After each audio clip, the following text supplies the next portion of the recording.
Finally, we have come to the third installment of Shenmue. How did this long-dormant franchise return? What innovations in game development helped change the way Shenmue is made? What are our honest thoughts on the end product? Find out on SEGA Talk.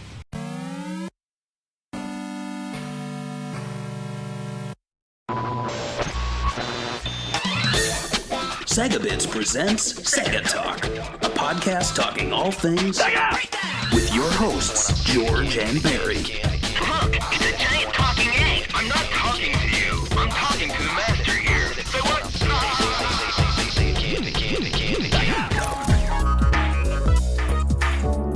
Hello and welcome. Welcome to episode 90 of SEGA Talk. Wow. On this episode, we are covering a game that feels like it's been decades in the making. And and I feel like this is an episode that's been years in the making from us, because I'll be quite honest, we never reviewed this game when it came out. We didn't want to get hated on. I mean, we'll get into that. But this game that I am speaking of is Shenmue 3, and this was a Patreon pick from Daniel Andres. If you support us on Patreon at any tier, you get this episode in audio form a week early. If you support us at the $5 tier, you get it in video form. If you support us at any tier, you get to share your memories. But at the $20 tier, you get to tell us what to do. And Daniel's our boss, and so he said, "Hey boys," and he called us into his office. He's like, "We got to get this Shenmue stuff done. You got to stop doing these little itty bitty Master System games because you want to do something easy."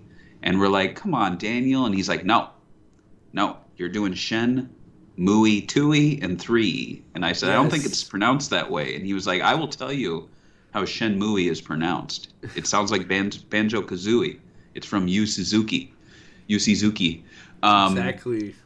But yeah, so I don't know what else to say except just diving right into it, because this is a big one. It's a big episode. Oof. So Shenmue 3. It was released in 2019 to the PS4 and PC. Is probably one of the most long-awaited sequels in gaming. Would you agree with that? Yeah. I'm trying to think of another one that lasted longer. Mother maybe? But they haven't gotten a new one yet, right? I think they did one on Game Boy Advance, but it was Super Nintendo to Game Boy Advance, so 10 years there. Okay. Yeah. Okay. But yeah, it's not only been long requested and long awaited, but it almost seemed like it was never going to happen. I feel like I don't think anyone thought it was going to happen. Well, no, and I feel like the notion that Shenmue 2 would even see a follow-up was almost as like preposterous as like all three Spider-Man film franchises crossing over, or there being a live-action Luke Skywalker from 1983 like in a 20-minute TV show, like. Yeah. And now those things are happening. I am at the point now where I don't think anything is out of the realm of possibility. I for the longest time I was like, I don't think the X-Men are coming back. But then there was like that leak, that trailer, right, for Doctor Strange, and you hear Professor X, or at least Patrick Stewart. He must be playing Professor X. He has to, right? Yeah. So if those things can happen, Shenmue 3 can happen, and Shenmue 3 did happen. In fact, it happened back in 2015, even though the game came out in 2019. Wow. So we're going to talk about this crowdfunded release. We're going to talk about the game itself. And we're also going to talk about what is to come from the franchise.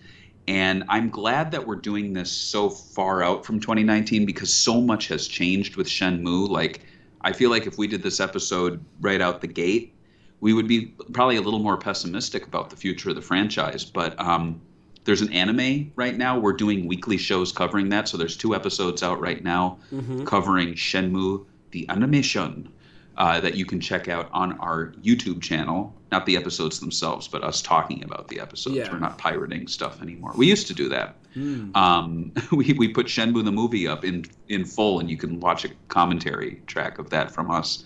Probably the most watchable version of that.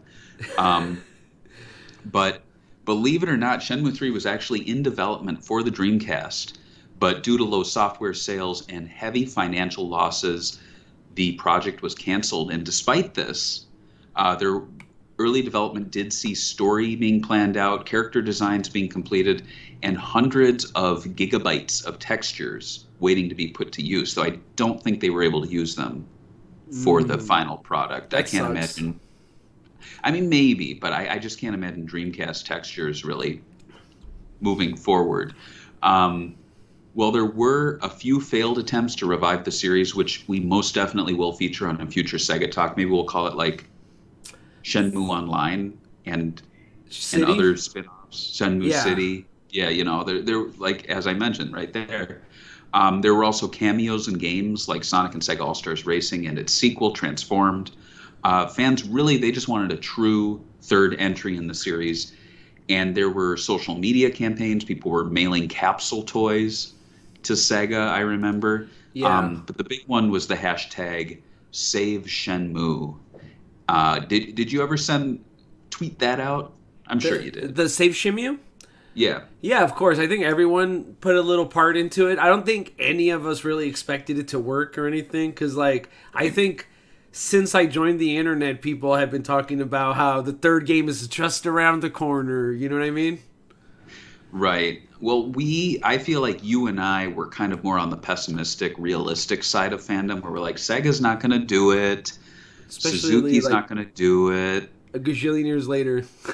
Right. And I mean, in our defense, Sega didn't do it. And also Suzuki at the time was doing mobile phone games to continue the story or give new elements to the story. So I was kind of like, really? This is where you're kind of decided to focus your energies on? Yeah.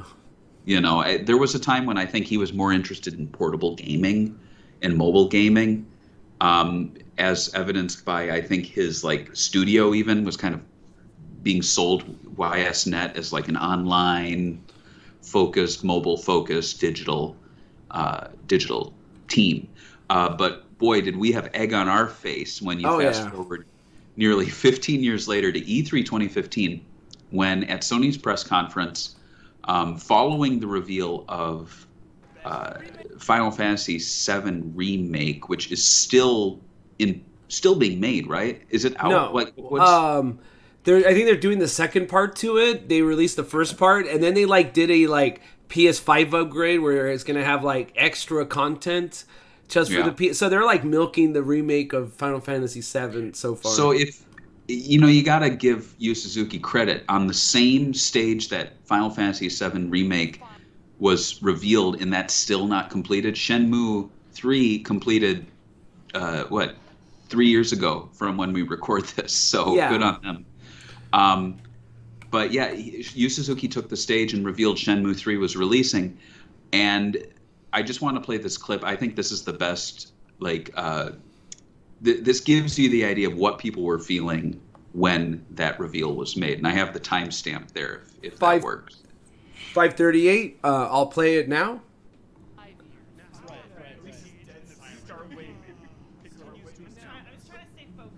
Oh, I remember this video.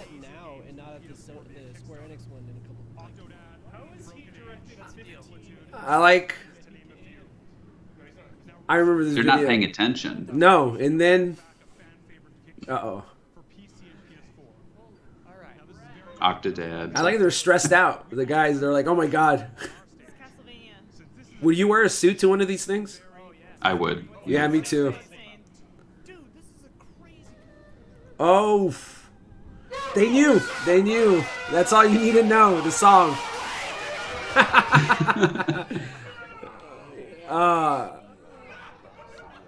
Yeah. What's with that woman? I don't think she's a true gamer. Is she not a true gamer? She's just She like should be loving the jumping. reaction. I'm just kidding. I think I'd be more like her. I'd be like, wow, you guys are really going off on this. They can't believe it, though. They're like, it's not real. I love it. The thing is, though, when you say the old graphics or whatever, I actually do like the old models. They did something pretty interesting when it came to the shading. Mm-hmm. That I think is missing in this game, but I don't know what it is. I can't even put my finger on it. I think I'm just a hater sometimes when I talk about it. Well, the trailer that we see here, at least, is very different from what we Oh, got in the end for product. sure. It looks a lot better the actual game than that early. Yeah. But yeah, that's the video. Yeah. That was a legendary reaction. I think. Like I feel like even if the game was good or bad, that reaction from that team at GT Live game trailers is probably going to live on as part of the Shenmue legacy. You know what I mean? It's weird. Absolutely, absolutely. And I wanted us to share our own reactions. Like, where were you when you were you watching this live, or you must have been? I think you were. You were chatting. I was chatting with people, yeah, and it happened, and it was pretty interesting. Like I didn't even know how to feel. You know, it's one of those games that you've like waited so long for it to be announced, and then you're like, it's Right. announced as a Kickstarter, which I think at this point, even me and you, we were having a little bit of doubts with it, and like you said, he was doing mobile, so I was kind of like worried at the same time because Right. I've heard Yu Suzuki say that he's going to finish the game through Shenmue Online.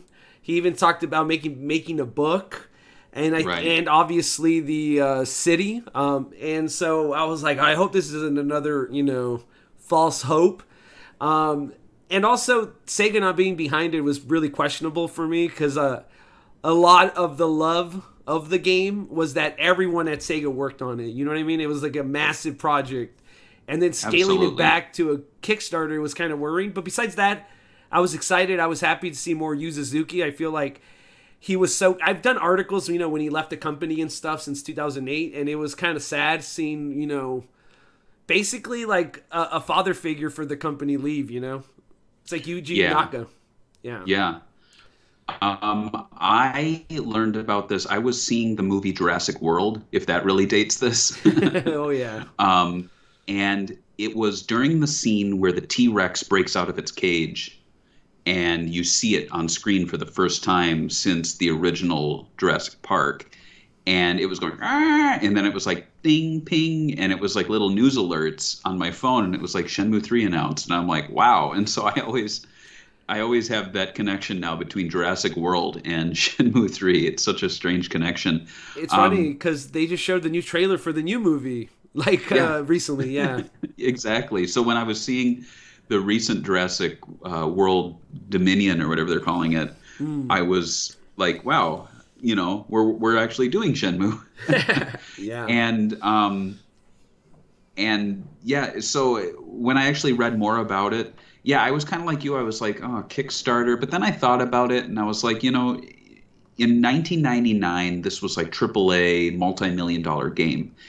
If Yu Suzuki is looking to make a game that is about in line with those games now, then yeah, this isn't a new Uncharted. This isn't a new BioShock or some massive AAA game from 2015. This is a game that's probably going to be more in line with what Shenmue was in 1999, but at the time we thought like 2017 when the game finally would release.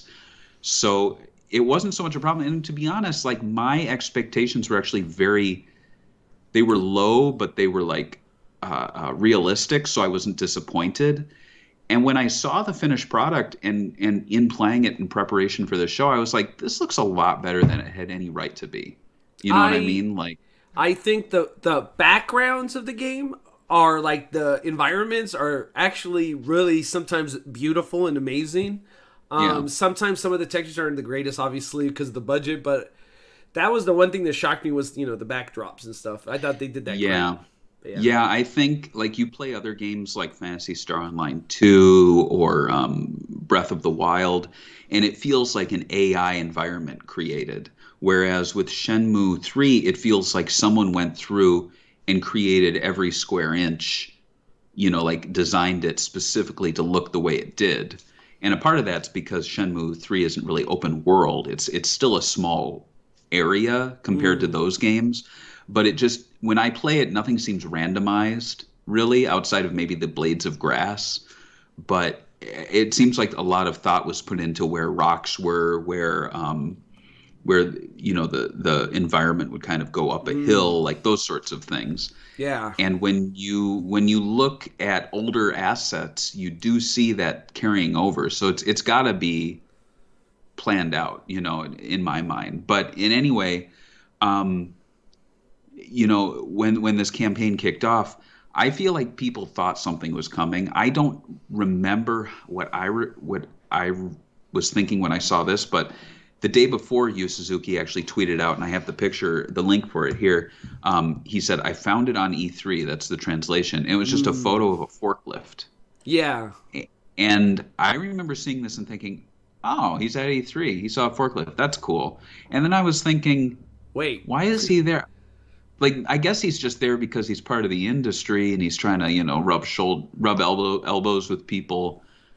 But I don't know. Like, looking back, what do you think? Well, they also had that story about how he was meeting with Sony's publishing, and then that also kind of did. Remember, they were doing like Sony at this point was doing this whole like campaign where they were like, "What do you want to see on PlayStation?" And then they were trying to make it happen.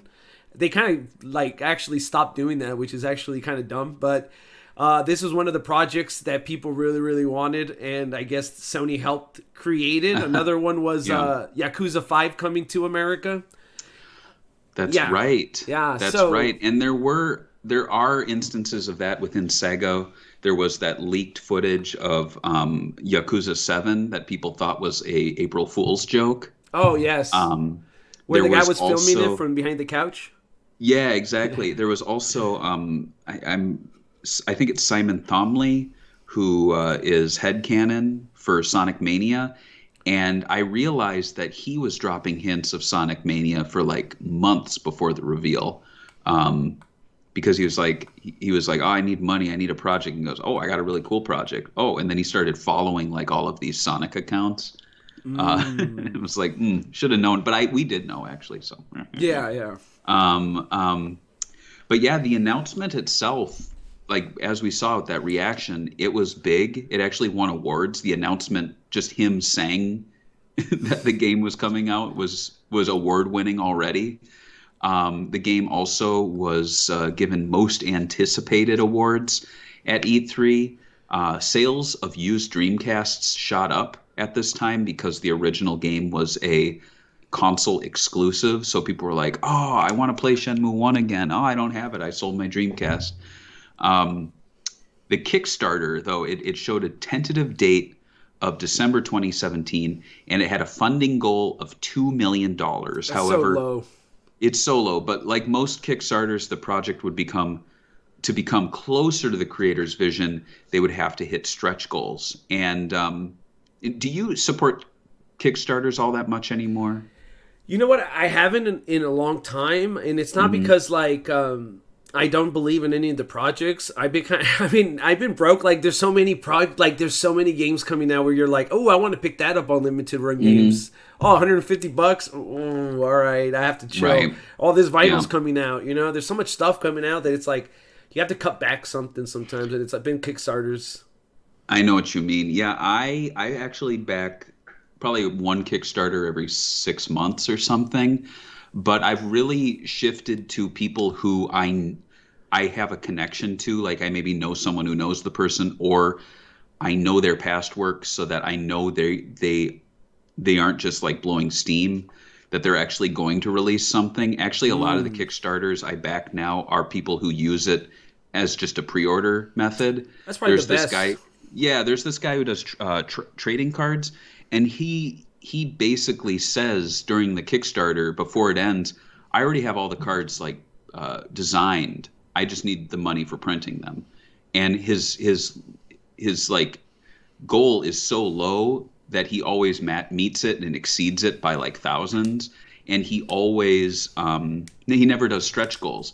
He'll just be like, "Oh, I happen to make a bunch of money. I'll give you guys double." Like he just throws all these cool incentives at you. Another one are like books, where the book's already designed and they just need printing costs. So that's really what I've done now. Back then, though, when Shenmue was coming out, I was backing more Kickstarters like this where the project wasn't even a reality yet. Oh, yeah.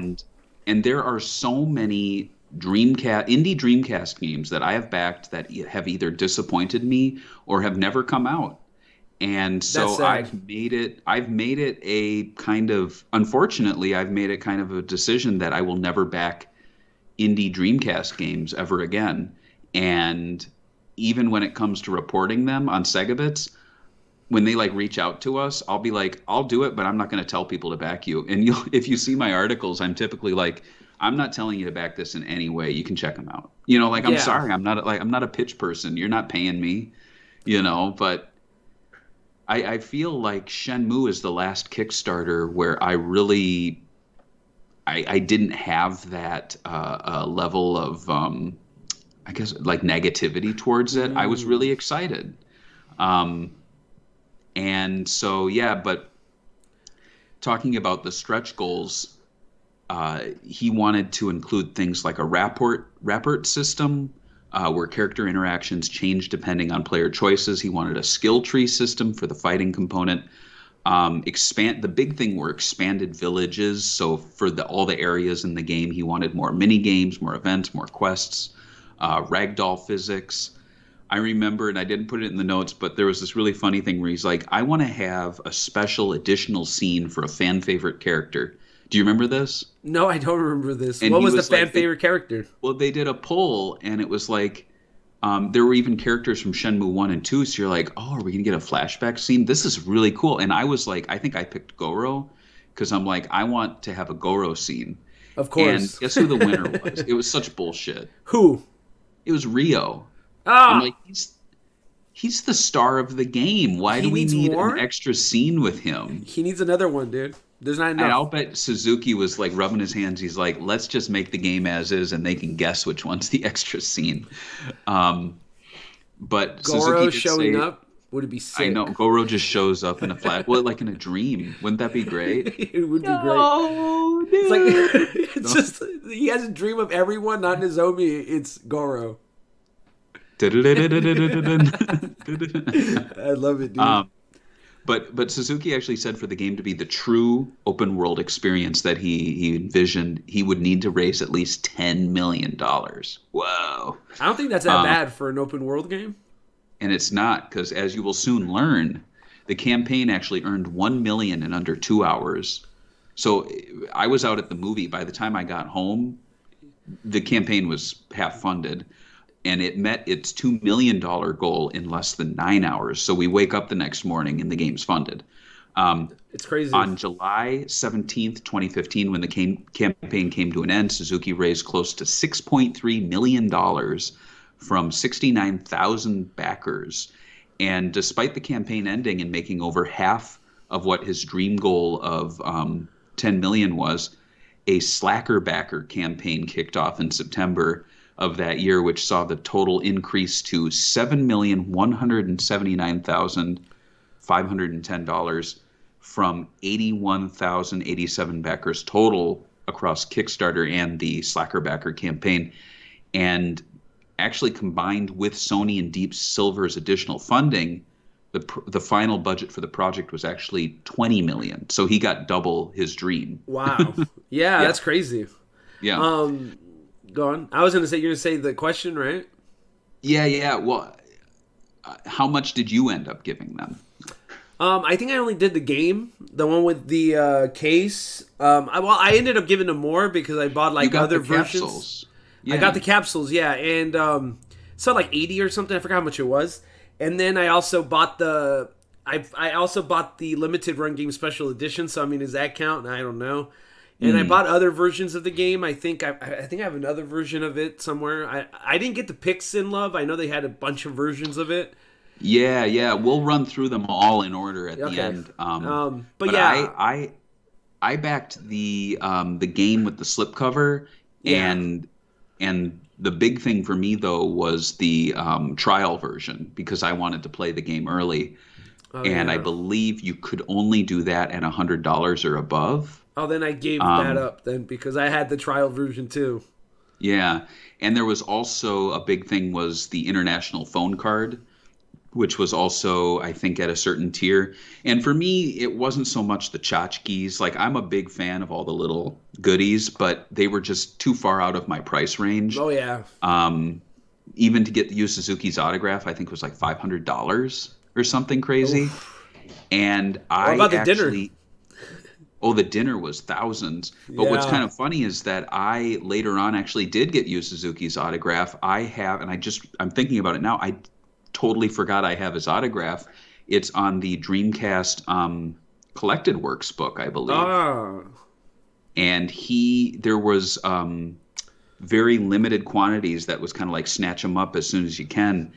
And I think someone either dropped their pledge and I jumped on it or something. But there was him, there was the Sonic artist, I think Yukawa, maybe I'm wrong, um, and then like someone else. But I'm like, out of all these guys, Yu Suzuki is the one you want to get. And so for like 150 bucks, I got Yu Suzuki's autograph in the book, compared to 500 bucks for Shenmue 3. So I thought that was a pretty big win. Um, but yeah, for me, it was really gameplay.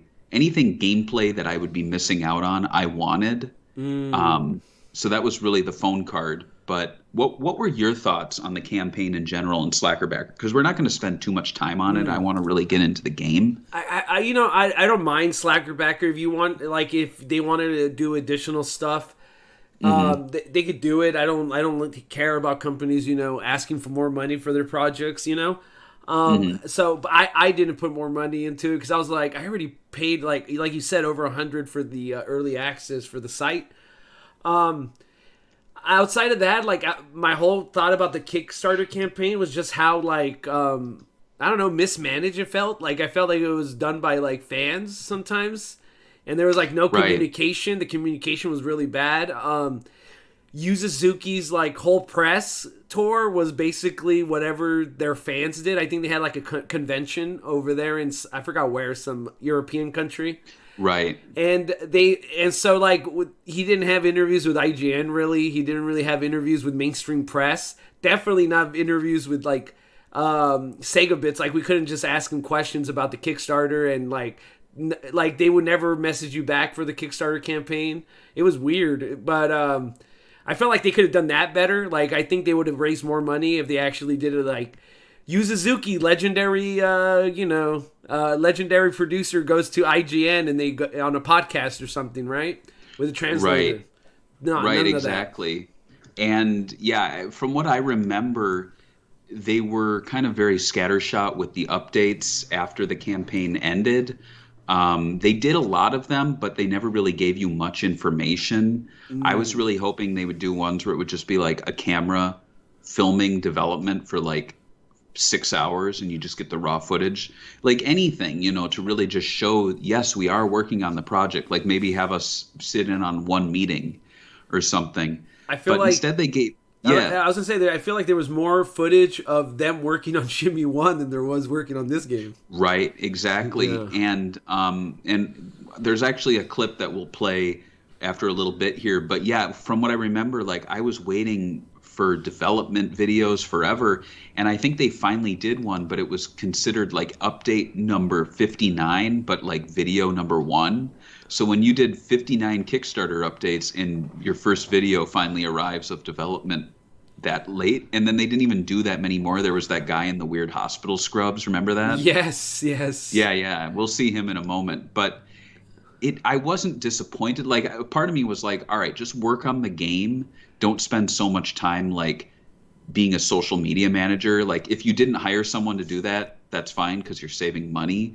But at the very least, like maybe, pass the camera around, just throw something up there. You don't have to be super eloquent in your updates. Just tell us anything. And so as we run through the development process here, you're going to see kind of like me just jump ahead 2 years because there was really radio silence on the development side. And it wasn't until like obscure like French gaming conventions that we would learn anything. And that's what pissed me off, because I'm like, oh, I gave you $100, but screw me, because I don't live in like some European country where you just happen to be doing a convention and you're showing footage there. Like, show me that footage first. Why am I not seeing it? Yeah. I'm an investor pretty much.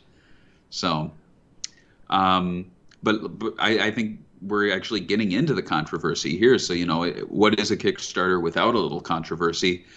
During the campaigns, there were articles popping up claiming that the campaign was a scam.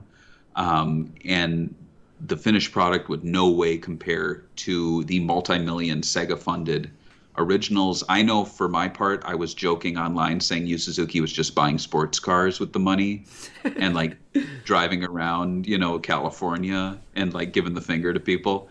But also after the Kickstarter launched, it was revealed that Sony would be helping fund the project. I was happy with that, but there were people who were upset that they were getting More money? from more money. Yeah. But I think looking back now, it's like Sony was probably helping only for the PS4 port and probably only for promotion on the PS4. So they probably weren't going, like, oh, you want to work with Steam? None of that money goes over there. I'm sure they were dictating what the money was used for. Also, pre-release footage and screenshots were criticized as being like oddly animated, not appearing to look like the characters. There was also anger behind the PC version being an Epic exclusive, though it was announced that backers could choose their platform, but then later on that changed and they just started giving refunds to people who didn't want to wait for the exclusivity to end. So that sucked. Yeah. That really sucked. That was a big ball drop on their part. Drop the ball. Oh yeah, for sure. One of the questions here is obviously what upset me about the Kickstarter or whatever.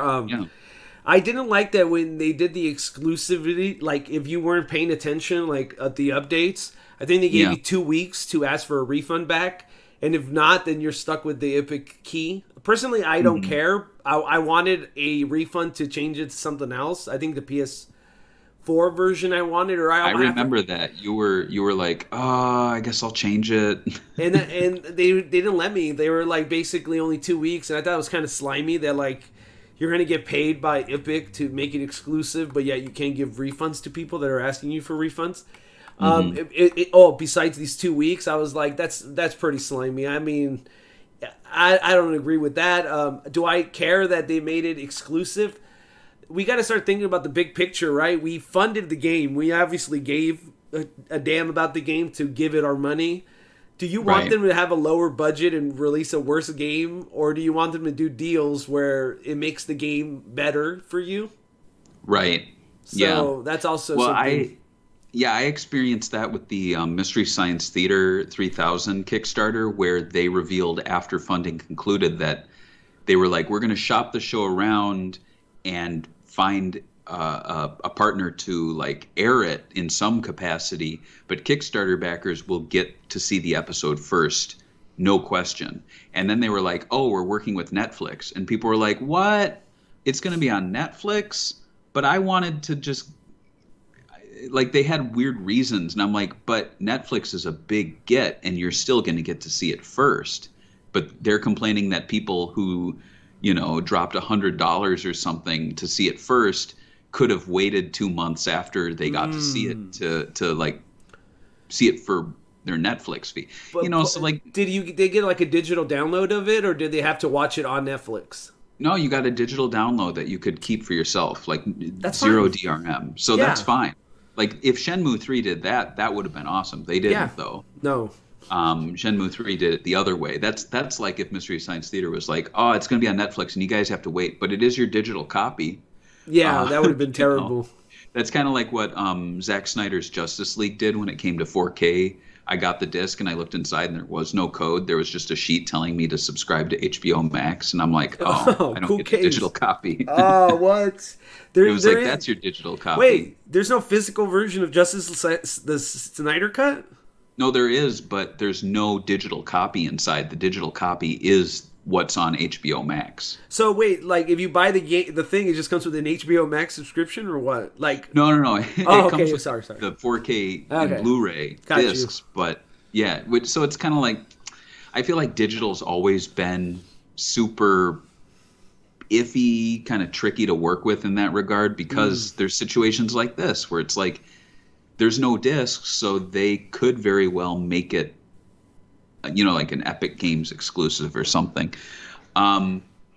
Talking of development, so Shenmue 3, it was developed by Suzuki's studio YSNet, with Sony and Shibuya Productions providing production.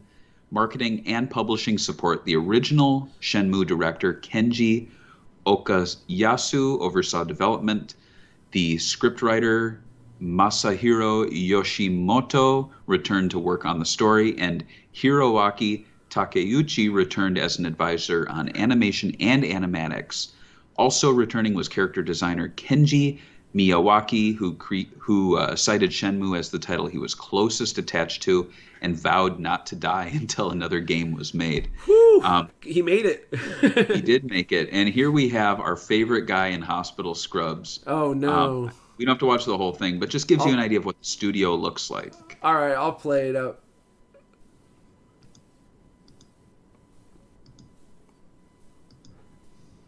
It's like a weird audio. Yeah, right? Oh, But look, it's happening. I love that they use the same like screen, the black screen, the Frasier screen. He has a copy of Shenmue the Movie on his desk. Do you see that? Oh, he's probably just finished watching it. Yeah. Look how much detail the polygons have, but sometimes I don't know. But what annoyed me at the time was this is only 2 minutes, and this is the 59th development report that finally has a video. And I just kind of wish they sat there a little bit longer. But what's cool is they show a scene from the Dreamcast version. Yeah, and you and see that he's trying to match. they're using Unreal Engine 4. It looks like, right? Mm-hmm. Yeah, that's crazy. I wonder. I don't know. Like, it would be cool if they like did an update to it. I know it's had 6 updates, but like, I think it's so close to being perfected. Like, playing it, I was like so close to being perfected, you know. But yeah, 2 minutes. It just feels like a bunch of random scenes of them like looking. I mean, they're just showing you the scenes and the animation on there, but like, what was your thoughts? It looks like a really small studio because like when you seen the old Shenmue studios, it was like a gajillion computers, sculptures. It's like they were over the top, you know? What do you think about this like look? It looks like a little office, right? Well, you bring that up, and that's because, the previous games, they had a staff of 250 to 300 people, but Shenmue 3's core team was 75 people, and you've got to imagine some of those are probably in other countries, maybe, working remotely. Some of them aren't in the office, so you got to imagine, like, that right there is, a bulk of the core development team, at least. There were 100 outsourced roles, not counting the voice cast. So maybe when you include the voice cast, it adds 12 people or something. Oh, yeah. But speaking of the voice actors, fans, they did see returning actors, including Ryo's Japanese and English voice actors, Masaya Matsukaze and Corey Marshall. There was also an audio cameo from Liesl Wilkerson in the phone call, and if you are listening to this, we actually have Liesl coming back on Swing and Report show. She was on her 75th show, and she will be on our 100-something show next Wednesday at 6:45 p.m. Pacific. So that'll be a lot of fun. We're going to bring up Shenmue 3. We're going to bring up the anime and all that sort of stuff. She's a friend of the show, and so I'm looking forward to talking with her. But outside of that, they recast a lot of the English language actors, including Ling Shenhua, who is played by a newcomer, Brianna Knickerbocker. Kyle McCarley played Lan-Di, and Judgment's own Greg Chun played fan favorite Ren Wu-Ying. And interestingly, a bulk of the Japanese cast were also recast, but all those actors returned for the anime. Disappointingly, though, for the anime, not that this is the anime podcast, Segata Sanshiro himself did not return to voice Ryo's father, which disappointed me. That is the big disappointment, right? Huge. And that explains why Ryo had a Saturn, when you think about it. It's like his dad is Segata Sanshiro, so he's like, I've had this for thousands of years. Yes. the game's music, it was a mix of old, new, and previously unused tracks. Composer Ryuichi Yuchi returned to provide new music. So, in all, what are your thoughts on the old and new staff working on the game, and what did you think of the new English actors and maybe the music too? What are your thoughts? I thought they were all right. Some of them were like really, like you could tell they were really trying to mimic the other people. I think Greg Chun's actually a really good voice actor. He has he plays the lead role of Ikigami or whatever on Judgment, and he plays Nanba in Yakuza 7. He does great in both of those roles. So I'm happy that he has another like big character in a Sega game that he's voicing. Outside of that, the music, I love the old music, obviously. Like, I think right when you hear it, you know it puts you back in the mood, right? The new music was fine. I didn't think it was terrible. Would I buy like a $150 vinyl box set with it? No. Right. I didn't. I thought the music was good. I didn't think it was like as groundbreaking as the first two, and you could tell that like a lot of the Sega veterans were in there to put their stamp on it, which kind of sucks. Right. But Yeah. it is, at this budget, you can't really afford to have. I think what did we say in Shenmue 2 had 15 people working on the music or something? So you can't have you can't have that many. Yeah. No. So reusing was smart. Yeah, and at this point they're 3 games deep. They've got tons of unused music. So I don't see a problem there. I think though if and when they make a 4th game or even a 5th game, they've got to like start from scratch. They can't keep reusing stuff from 1 through 3 outside of maybe the main theme, So I think music's probably going to become more of a money hole for the future games if they want to keep it sounding fresh. But despite lacking the resources that Sega did have, what really worked in their favor was that so much time had passed between 2 and 3 that innovations that they were trying to basically create at the time were now standard features in game development. Just a sign of how much the industry has progressed since Shenmue 2. Oh, yeah. But despite the ease of development, Suzuki, being Yu Suzuki, he said in a Retro Gamer magazine interview that he wished he could create a game 100 times more easily than he can right now, which makes sense to him because he's not really a coder. He's not the guy who's in the weeds. So I can imagine he would love to just be like, move things around with his mind and just be like, there's a game, done. And probably would be cheaper for him too, Yeah. One thing Suzuki cited as not improving since the 90s was hair animation. Londi was originally going to have long flowing hair, but they had to tie it up due to limitations in character animation. Do you believe that though? Like, I guess it's some really realistic hair. I don't know if you've seen the new Horizon Dawn game, but like it's ridiculous what they're getting away with right now. But But Horizon also has millions of dollars. I bet they have for sure just for hair. For sure. But you're right. But I think there's no. What he was probably saying was that there's no out of box software anymore. Yeah, for sure. For that, so it's unfortunate, but whatever. We just tie your hair up, and then you don't have to spend so much money. Exactly.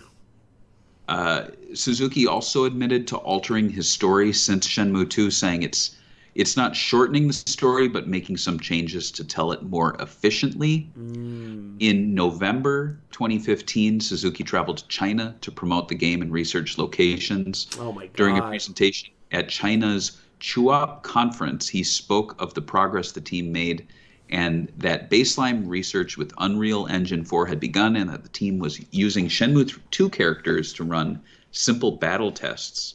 So this is starting to get to the point where he kind of shared more at these conventions than he did on actual Kickstarter, which was kind of annoying. Yeah. Because as you'll see, February 2016, he presented weather effects, lighting, and music at the Monaco Anime Game International Conference. And by the end of that year, said the game had left pre-production and motion capture and voice tests were underway. In June 2017, the expected happened. I saw it coming. Yu Suzuki announced that the game was delayed to the second half of 2018, saying that they were utilizing new technologies and that the game would become bigger and more beautiful than expected. And in August of that year, it was announced that Deep Silver would publish the game globally, and the partnership would allow for a larger scale and open world elements. So at this point, how were you feeling? Do you remember? Yeah, I was feeling a little upset that like Deep Silver's publishing the game and they were looking for a publisher, and Sega's like, nah, we're good. And I'm like, really? Like, you couldn't just put your... Like, it would have been nice to just buy the game with the Sega sticker on it. I know, nostalgia, Right. sorry guys, but and I mean, we knew it was going to be delayed. I mean, the whole him saying it's going to be bigger and more beautiful, I think I'm going to start using that as an excuse when I'm like, Right. in the holidays when I'm eating, I'm going to be like, I'm just trying to get more bigger and beautiful, people. Just bigger and more beautiful.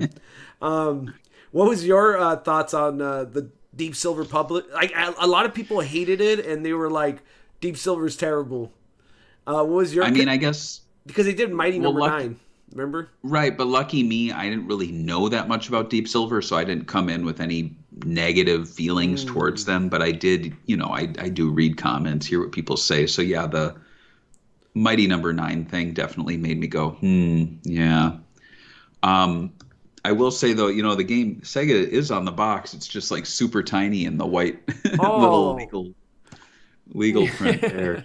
I mean, Yeah. Sega has more of a presence on Bayonetta 2 than they do on Shenmue 3, which is kind of disappointing. They do have a lot of Sega stuff, which kind of surprised me. Like, I thought that all the footage from Dreamcast probably wasn't going to be used in this game, but they do have a lot. I was surprised. That's true. I also think you actually do see the Sega logo in the game on like capsule machines. I could be wrong. The capsules themselves aren't Sega, but I'm Which was pretty a sure. big disappointment. I was like, I wish they would have just, Dreamcast era and all that they were doing would have been sick. Right. Or like new arcade machines that they were doing. But like, I felt like, I don't know, maybe you was like, there's not even chance that we make these 3D models, and Sega says no. That's a good point. Yeah.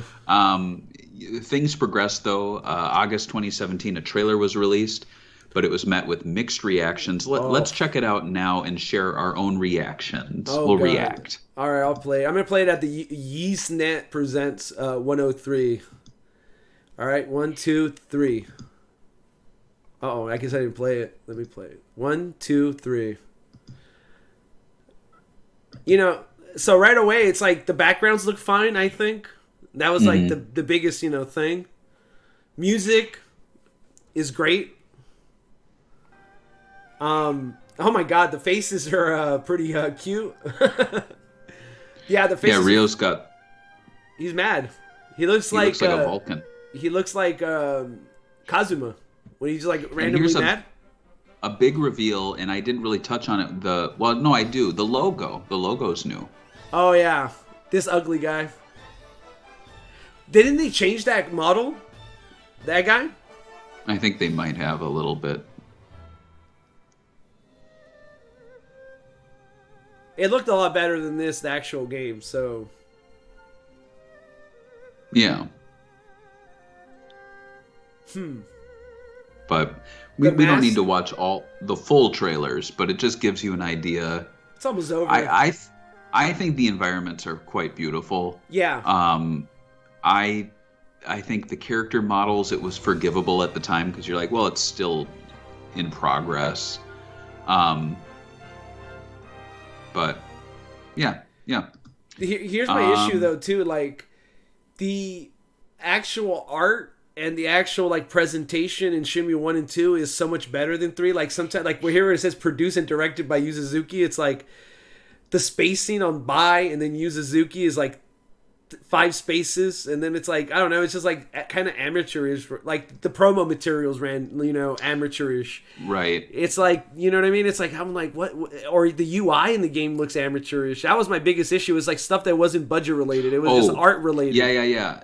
I mean, we're not even at the final game yet, but yeah, the menu screen is atrocious. It's like when you do memes, like the bottom text, upper text. Yeah. It's that sort of font on the menu, the in-game menu, which just shocked me because I think originally it was more of like a it was still a basic looking font, but it looked nice. It didn't look just like blah, like start, Yeah, I agree. my face when my boss catches me on the computer looking at face, like Yeah. it just looked like meme font. Um, but the other big thing with the reveal was the new logo. Oh, you got And mad at so this, huh? I don't know how I feel about it now. You Let's cried. talk You about cried. I remember I you were did cry. crying. No, Just I go. didn't. Let's look at the logo though. There's phantomriverstone.com, which is a great resource Oh for yeah. Shenmue content. Also Shenmue Dojo, if I'm going to throw that out there. Those are two good resources. They shared this little article about the logo. So for the Kickstarter launch, there was that first one you see there, the old papyrus font. I hated that one. Yeah, you did. The Shenmue 3, the classic one in the classic style, um, was revised at the end of June. So that one started to get used, and you go, oh, okay, this looks nice. It kind of looks like Shenmue 1 and 2 style. But then the bottom is the final logo seen at Gamescom. And this was actually addressed in a Kickstarter update from Yu Suzuki, who said that he designed and drew the logo himself. So there's these really funny pictures of him with a calligraphy brush standing Yeah. over the number 500K, a reference to Shenmue 500K Facebook group, What? maybe. Where's Sega Bits one? I don't know. But I'm just going to say Shenmue 500K, I've never really liked them. They're very pushy, very mean, very entitled, and they throw Aggressive. around and they throw around the 500K as though that's their numbers. That's what they aspire to. That's like me saying, "Oh, my name's Barry 1 billion." They're like, "What's the 1 billion? How much money you have?" And I'm like, "No, it's what I want." Like it doesn't really work. Looking at their group right now, they have 22,000 members. That's pretty Far good. Cry, yeah, but it's not Oh 500,000. no, but they're getting closer every day. Every day. So yeah, so Suzuki said, I wanted to bring home the Shenmue logo because this belongs to all of you, and I know how passionate everyone feels about it. As the result, I felt the design would come more from the heart. So with more than a bit of trepidation, I took brush to hand. I believe we have reached a design that will please, but let me know what you think. And I think I was like, I hate it. um, I don't know. What are your thoughts about the new logo? I mean, I'm gonna be honest with you. I like the middle one the best out of these three. Besides that, like weird bloom effect they put on Photoshop to make it like the sun's shining on it. I feel like if it was Hmm. just more of a flat, I like the cursive. I always thought the cursive was cool. I'm assuming they changed it because everyone's like, no one knows how to read cursive anymore. So definitely have to change Maybe. that. Yeah, I went. I did one time. I did a job thing, and they were like, write cursive, and I was like, what the? I was like, all right, okay. They wanted to see if I could read cursive, but I'm like, who knows how to write cursive anymore? Do you? If you sat me down, I think I could do it, but not like perfect. Yeah. But yeah, which one do you like the best? I like the middle one just because I like the consistency. It even if the Sega logo's out not on the box, at least the Shenmue logo will be. I just think the one he did, even though it's his own hand, it looks kind of amateurish. The H looks a little weird. The E's look inconsistent. It just kind of like falls apart in the middle. I think the S is kind of cool. Like it's an interesting shape. It's not even like And it's the not. It's not a font because like the E's are no, different. no, Yeah. no. It's, and I wouldn't even say it's calligraphy because calligraphy looks a lot better. So yeah, it just, It I'm kind reminds of me of those weird like underground bands that are trying to copy runes. Like the way the runes look like. right. Yeah, yeah, Yeah. yeah. Yeah. So I'll stop giving him a hard time. Well, let's move on. But yeah, I was never really a big fan of the logo. In May 2018, another delay hit, this time pushing the game to 2019. And in August of 2018, a new trailer debuted, giving the release date of August 27th, 2019. So let's see how that compares to the So previous trailer. is this the one with Yu Suzuki right in the beginning of the trailer, the Gamescom one? It is, yeah. All right. 今日はゲームスコムに向けてシ All right. ョートトレーラーを用意しました。現実の世界では Sick laptop though. Yeah. Mm.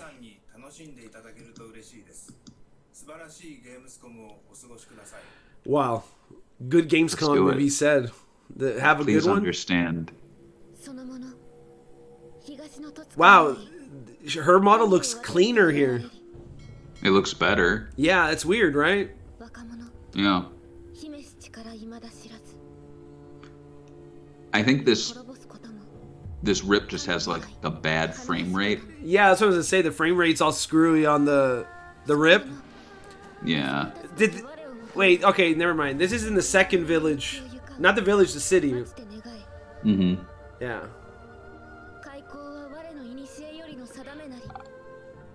When I saw this, I actually thought it looked really good.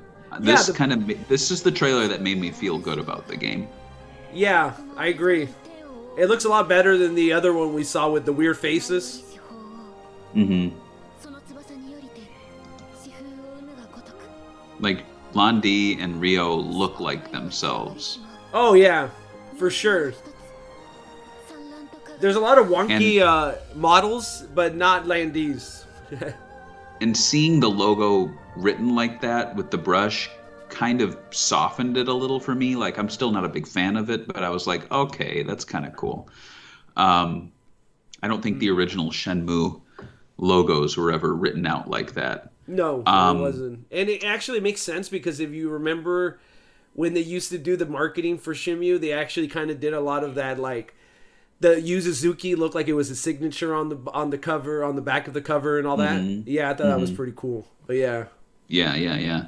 And the release date stuck, but they still started releasing more trailers in anticipation. So March 2019, another trailer hit, this time showcasing improved facial animations and showed even more gameplay footage. So this is the Magic Johnson 2019 trailer. Okay, I got Yeah. you. No, okay. Starts off a little slow. All right, Shenmue 3 with the rose petals. Mm-hmm. Cherry blossom petals. Cherry blossoms. Yeah. He's dead. I remember this part of the game. See, yeah, this guy right here. See, they put his fight in the other one with a different character. Mm-hmm. I love his haircut.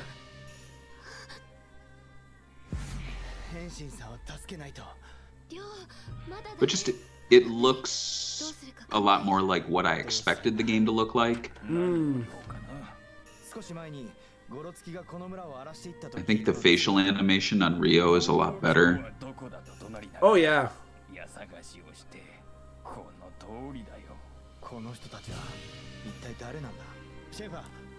The Japanese voice actor is doing a good job compared to, you know.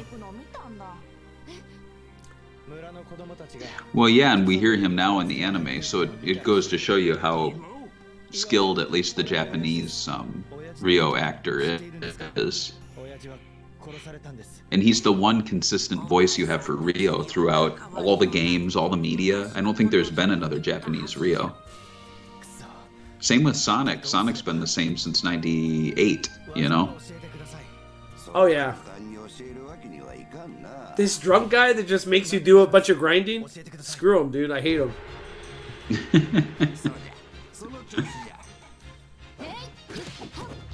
Oh, yeah. The sparring? Yeah. Oh, yeah, you do fight that fat guy. I forgot. Sort of. You Bonk. spar. Mm-hmm. I did notice they're trying to, like, not show off the actual fighting. For the trailers, yeah. Yeah. Yeah, that was a pretty good trailer. I think that hyped me up a little more than I thought it would have. You know what I mean? Because, like, yeah, the animation's a lot. There was those trailers like the other one that had really wonky facial stuff. This is a lot better for sure. Right, exactly. And, you know, as I mentioned again and again, August 27th, 2019. That was the day, right? No, I'm just kidding. It was delayed again. No. To it was. Oh my God. This is the delay I forgot about when I was doing the notes for this. I was like, oh my God, they did delay it again.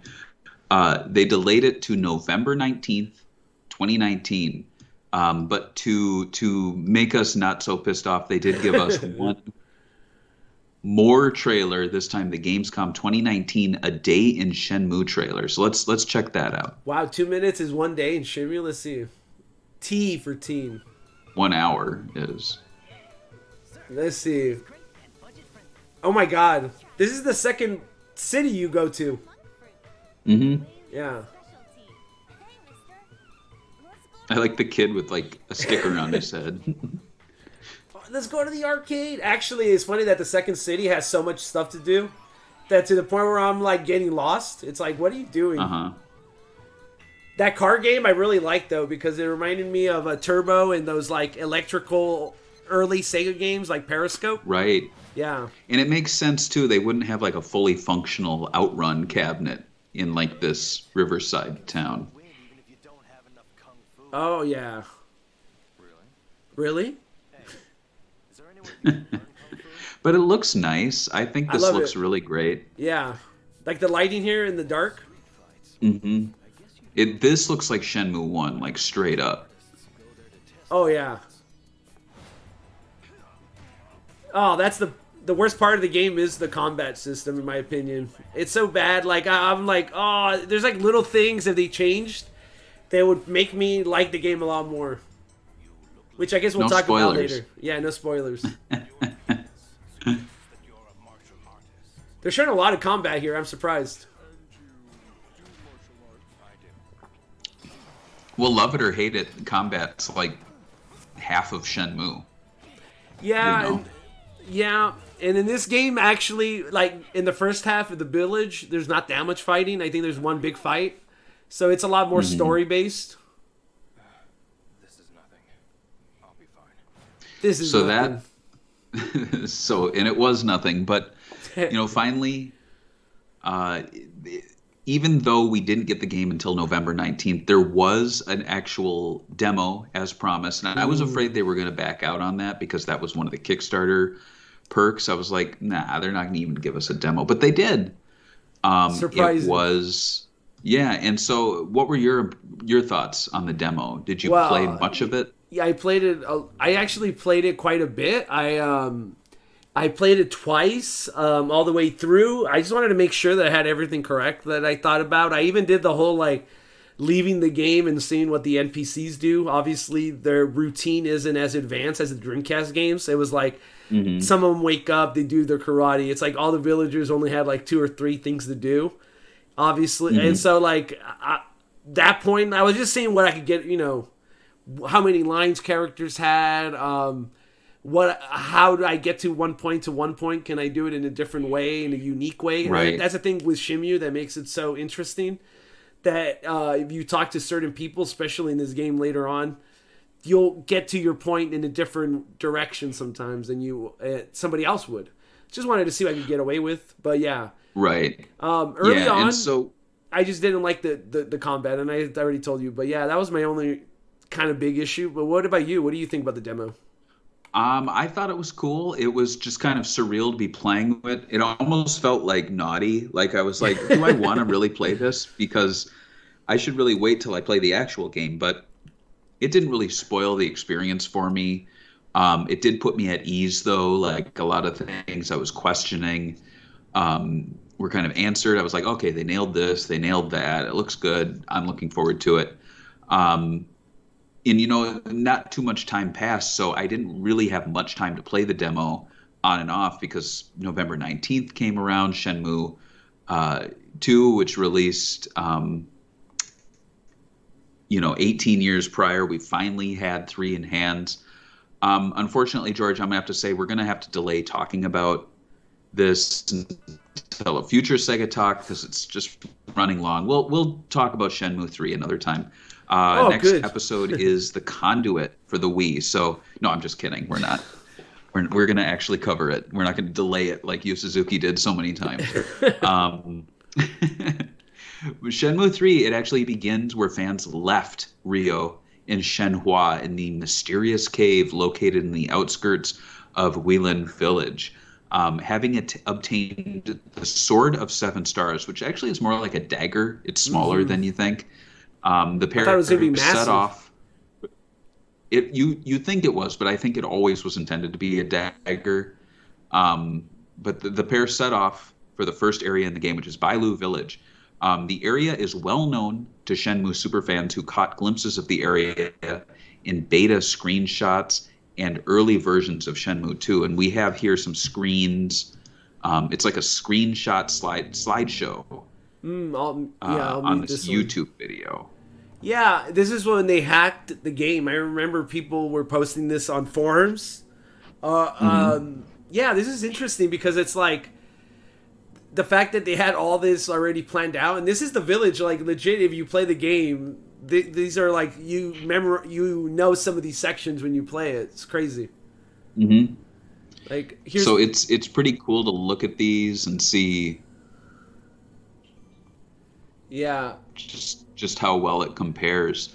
So people can check this out for themselves too. It's about 2 minutes of just flipping through screenshots, but it's just very cool to see the Dreamcast models doing things that you actually do experience in Shenmue 3. So it does show you A bike? that well, the bike we didn't see, Yeah. but they definitely didn't veer too far off of the planned plot. So kind of cool.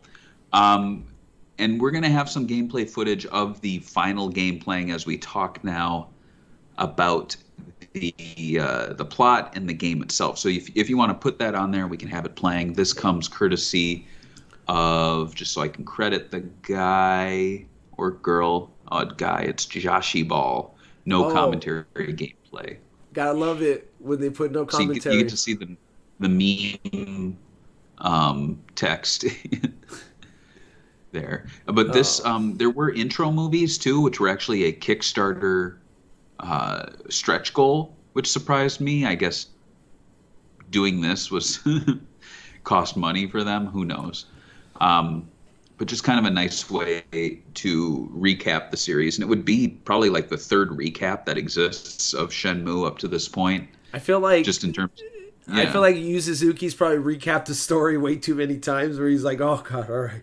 Let me tell you how it went. Yeah. Because Shenmue 2 has a recap of 1, and then the Xbox One has the movie of 1, and then the anime covers 1. Yeah. And then this covers 1. So it's like, just play the game. You don't need to recap it every time. But in any case, the basic plot, at least at this point, is that Shenhua suspects that Lan Di kidnapped her adoptive father, Yun Shenhuan, and so she joins Ryo's quest to find Lan Di.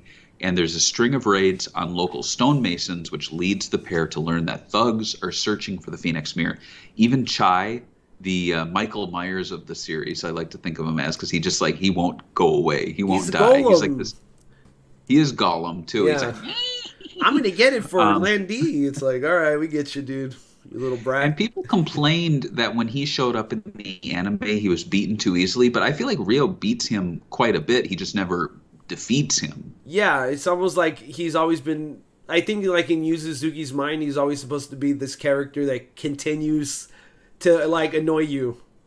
Right. Well, he's kind of like the Lan Di presence. He's always watching Ryo and reporting back to Lan Di. So this is kind of like the eyes and ears of Lan Di. But yeah, Ryo and Shenhua, they learn that her father and a fellow stonemason were actually taken to Niao, right? Niao, which is the second area of the game. But yeah, Bailu itself, it's far smaller than the locales found in Shenmue 2. And actually, it feels a lot more like Shenmue 1, which I like about it. Yeah. If you're a hardcore fan, there's actually a lot of lore dropped in this area. You learned about the creation of the mirrors. You learned that they were created by Shenhua's grandfather. The to bridge. welcome a Chinese dynasty visiting the village. Yeah, so there's lots of cool... So if you're really into exploring and talking to people, you're going to learn a lot of background from Shenmue, like history-wise, which is really fun. What were your thoughts on Bailu Village, and how did you think it compared to past areas? So there's this one thing. This is what well, we'll talk about the gameplay, but the eating part of the game kind of made me not want to explore all the fishing spots and stuff because I'm like conserving energy, so I won't have to grind money. Right, So right. that was part of like, but I loved Bailu Village. I thought it was sick that they had like these little fishing holes. I thought that the village life was cool. I thought that they really did a good job, like slowly expanding it to like Sunflower Grove, and then slowly talking to people, and it gets bigger and bigger, and then you see cool like little scenes like that tree up in I forgot the something hill. Yeah. Yeah, and there was like that weird mom and daughter that live up in that weird little remote house where she's like, "Don't talk to me. I can't talk to you. You got to talk to my mom. I have no permission." And it's like, girl, you're like 40 years old. What are you doing? Why do I have to talk to your mom? But I liked it. I thought exploring it, I was actually surprised at how, like you said, it felt like number one, where you're like, what's gonna happen next? Sure, it's kind of, they do the whole like stick and carrot thing where, oh, you talk to this person. Oh, actually, this person knows more, right? And I think they did a good job to give you that Shenmue 1 itch.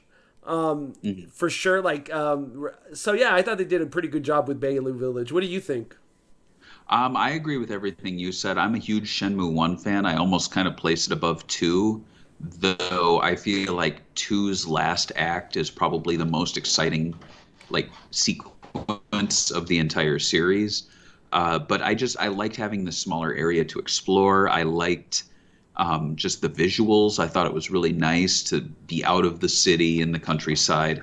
I liked that they brought in elements like, you could walk around the field and look around and like pick plants and keep them. It kind of felt like Red Dead Redemption in that regard, which I think you can also do that.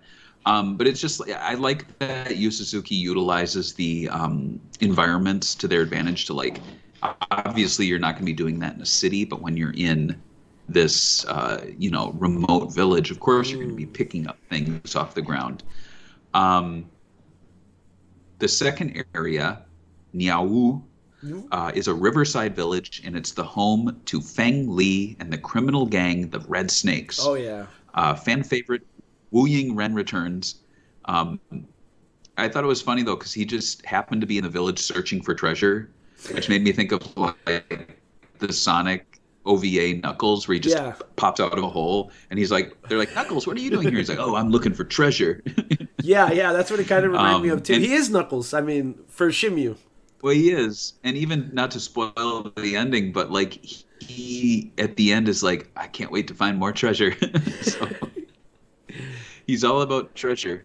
But yeah, Rio, he's the big enemy in this section are the Red Snakes, and Rio is trying to bring down the leader, Longqi Ge, and enlists the help of Ren and martial arts experts Kui Shu and Xiangxi Bei. And Rio finally goes to confront the gang leader. He finds the hideout deserted, only to learn that Feng Li is there, telling him that the gang are in her old castle with Shenhua, who she abducted. It's revealed that Feng tricked Shenhua and told her that Rio was the one abducted, and Rio is told to bring the Phoenix Mirror. But Ren, being the crafty treasure hunter that he is, has a plan. He acquired a fake Phoenix mirror at a local shop, so he's going to give the fake mirror to her. How did you enjoy this area, and what are your favorite and least favorite moments in it? You said it's too big, right? It's too large. Just because, like, I'm telling you, like, if they didn't have the food mechanic, which I think is, like, literally anti-Shenmue gameplay, like the idea that like the game is for you to explore, and then now they're giving you like a meter of, and it's your health. So I think that was my least favorite, because like if it was this big in like a regular the Shenmue 2, it wouldn't be a big deal because there's no bar, so I would be exploring more. This one, to get to one spot takes a long time. I wish they would add more NPCs in the streets, because it's supposed to be a big city. It would have contrast better from the little village. I feel like there was more people in the village sometimes than there was in the streets of this game. Outside of that, I really liked they had so many arcades. I did like exploring it a bit, and it was a cool contrast. And my favorite part is the calling on the payphone. I thought that was like the coolest scene. Really gave me a bunch of nostalgia, especially when they started playing the footage. There's also like a Yuzuzuki Shenmue shrine in here with all the Kickstarter backers, which I actually kind of liked. Yeah. Besides that, I mean, yeah, it was a cool area. I just wish, just for the sake of the gameplay and the way they added this weird like eating mechanic, that they would have maybe made it a little bit smaller. Just so I won't have to be grinding food. Right. And what about you? What do you think about this area? Yeah, well, you hit on a valid point there. We're not at gameplay yet, but it's hard not to talk about these areas without, the elephant in the room, which is the eating mechanic. Because I remember just running all over the place in Shenmue 2, and Ryo would never get tired. But for him to be like, oh, I should stop running, you're like, what are you talking about? Like, for me, Legend of Zelda Breath of the Wild became unplayable because weapons broke so easily. And I know people defend that aspect of it, but I'm sorry, that's not realistic. I've gone to museums and seen swords that are hundreds of years old that have seen combat. They're still there. They're still in one piece. And yet you're telling me Zelda can't hit things with a sword for more than one day with it shattering? Ridiculous. And same thing goes with Shenmue. Like in Shenmue, you should not be running out of running energy. And then it's not, I know Yu Suzuki likes to like be realistic and bring realism, but when the notion is, oh, well, I'm just going to buy the cheapest food, which for me was garlic. Yeah, garlic. And I just carry like 30 garlic on me. That's unrealistic for this 20-something-year-old to get tired within minutes and then eats like 8 cloves of garlic. It makes no sense. Yeah, I agree with you on that. It's so like, I get what he was doing. And if you look at early Shenmue 1 articles, they talk about how he wanted to add that. But sometimes you need Sega to tell you, no, dude, don't do that. Because it's like, right. That I just don't think it's a good idea. But yeah, that was my only issue. It's almost a thing that they could have patched right out, like remove it outright from the game and it wouldn't break the game at all. The food can still act as a way to replenish health after battles. Mm-hmm. But, or make it so that running from morning to night will deplete your energy. Like 100% energy will deplete within a 12-hour day. But don't have it deplete within an in-game half hour, which is like, like minutes. It's ridiculous. Yeah, and I would say maybe they could have used it to give you like stat boosts, like how Yakuza uses it when you eat food, you get more damage on like attacks, reward you instead of like punishing you, Exactly. Yeah. But let's eat some garlic and actually sprint to the game's finale. So the final area sees Ryo taking a boat with Ren, Bei, Xu, and Shilhin Lin, which is a shrine maiden, that meets up with Ryo, and I guess she has a crush on him or something. Ooh, every girl in this game has a crush on him. I have a crush on him. I know, we all do. They go to the old castle. Ryo defeats Chai again and releases Yuan and Xu. It is revealed that Feng Li is actually Niao's son. And Ryo realizes that if Niao learns the mirror is fake, which she most definitely will, Shenhua will die. So originally Ryo thought she was just some local gang leader, and he was like, she doesn't know what the mirror looks like. But then she turns out to be one of the Chiyu men. Yeah, she's going to tell it's a fake right away. Ryo decides to trade the real mirror to save Shenhua. So if you're keeping track of things now, Niao's son has the Phoenix mirror, and Lan Di has the Dragon mirror, correct? Yeah. So Ryo has no mirrors. Zero mirrors. Zero mirrors. So to me, this was the big moment in the game, because if you're going to say like, well, what changed from Shenmue 1 to 2? I could tell you. What changed from 2 to 3? Like, what are the big moments in this game? I think this is one of them. Removing the mirror from Ryo's possession is a big deal because you carry it for 2 games. Mm-hmm. And most of 3. Right, exactly. And I think the other one, which we'll get to here, So it sees Rio defeating the leader of the Red Snakes, and then he finally confronts Landi, who's sitting in this like boudoir, his like bedroom or something. Yeah. Um, Rio still is no match for Landi, so it's almost becoming a trope now to have like a Landi matchup at the end of the game. He's like the Bowser, and in Yeah. this case, he's like literally at the top of the castle, just like a Mario game. Which I think is kind of cool. Like I really like how video gamey this last stage is, like working your way to the top of a castle. Mm. However, Niao sets the castle on fire, which really kind of tells you that she does not see eye to eye with Landi. I don't think she's handing the mirror over to him.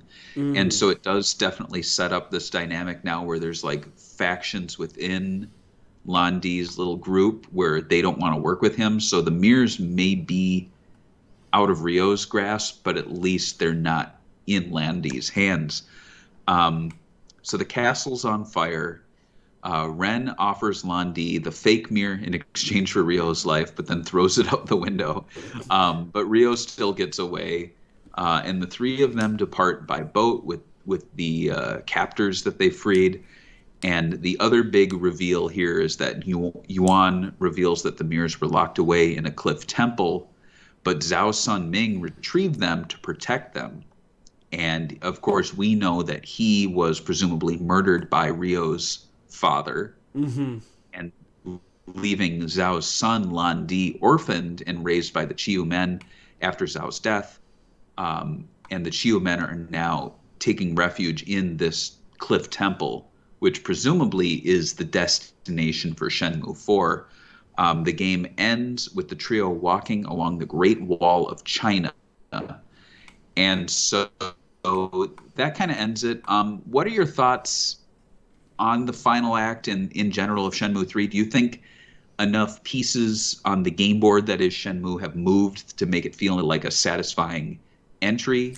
How do you view Shenmue 3 as a whole? Yeah, that's a hard one because like a lot of people when this game came out were kind of upset. Like they were like, "Oh, it's not the end. What the fuck?" You know? Like people assumed that this is it, that they were finally going to finish the story. Right. But not really. I think he was sticking to his plan. Obviously, a lot of people got upset when he's like, I'm going to do 4 or 5, maybe, you know? Right. And this one also didn't have chapters, which was weird. So I'm assuming there's 2 chapters in this game, right? The 2 areas. He never made it clear. That's what's in interviews. I think he said it was like started with chapter 4 or something, but then or 5, but then he never says how many. Yeah. Yeah, that's the weird part. The ending is good. I feel like there's a lot of, like I said, like carrots, like, oh, talk to this Chinese master. All right, now you have 10 hours of gameplay to find this Chinese master. And it's like, did we need that drunken temple thing? Like, if you really wanted to speed it up and stuff? Probably not. It would have made the game a lot shorter. So sometimes it's like, it does feel like he's wasting our time, talking to these random characters. But he added so much lore to it, like like you said, the bridge.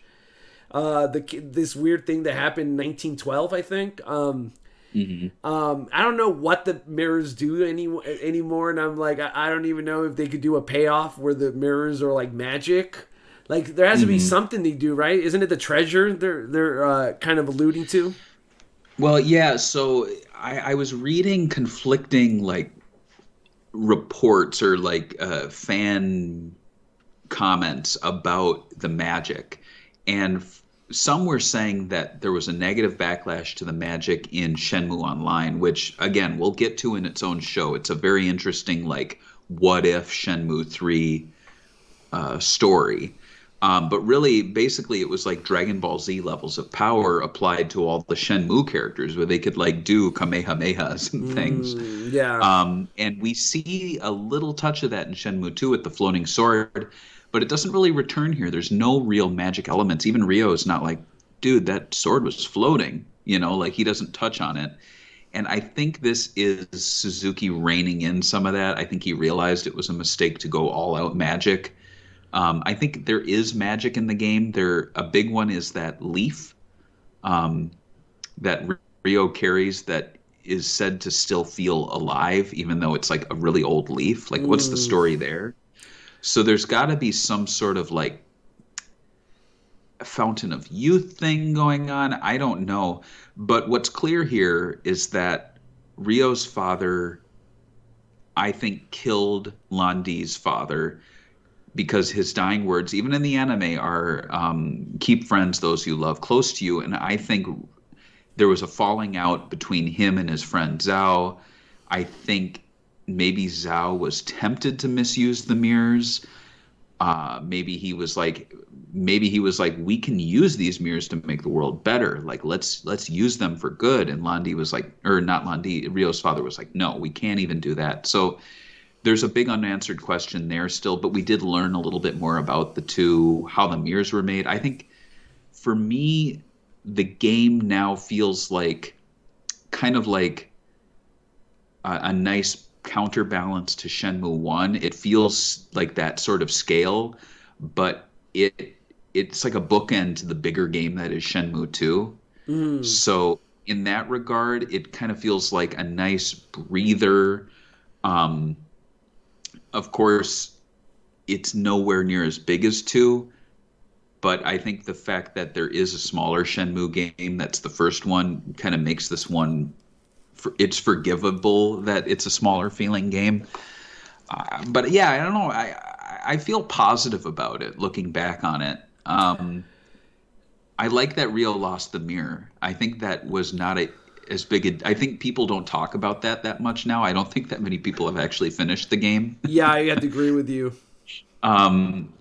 Because there is a lot to discuss. It's just I don't really see fandom discussing it. I don't know.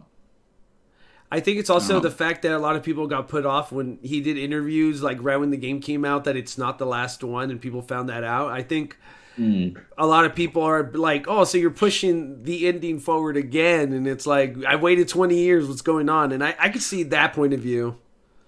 Right, but it's not the last one, but it is a new chapter, and so why not talk about what it does give us? True. And really, focus on, I don't want to say focus on the positive, because you can be negative about this game if you want, but in the end, the plot is the plot. So focus on what was moved forward. And I think the big things in Shenmue 3 are Rio no longer has the mirrors. We know the origins of the mirrors, and we know why the mirrors are both wanted by Landi and why they were lost by Zhao. We know the core trio is now going to be Rio, Ren, and Shenhua for the next game, which is a cool team to have. Oh, yeah. And we know, at least we presume, their destination. And we know that there is like a little bit of civil war within the Chiyu Men, which is exciting because I think Rio might have... I don't think Niao Sun is an all-out villain to Rio. I think she might be someone to work with him in future games. Oh, yeah. I think so, too. Especially if she learns that he's kind of like the one of this prophecy and maybe she needs him. I don't know. Shenmue 3 itself, though, was going to be a little bit bigger. This kind of... in doing the notes, I realized this, and it kind of pissed me off. So there is... Bailu Village, which was fully funded. It was one of the Kickstarter stretch goals, and we fully funded it, and it never was in the game, and there was never anything to like make up for it.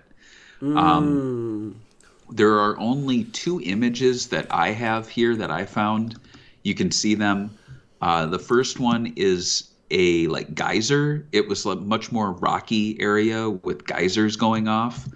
And as you can see here in the second image, it was a hilly kind of sandy area, much less trees. These cool little like domed circular houses. Yeah. And as far as gameplay, there was going to be like a siege like mini game in it, like the game Warring Kingdoms. And I've never played Warring Kingdoms. Have you? No, I've never played it. I'm looking it up now. It's there's like a League of Legends thing. What is this? Is it like Capture the Flag or something? I don't know, but it seems like a brand new, like hit point based.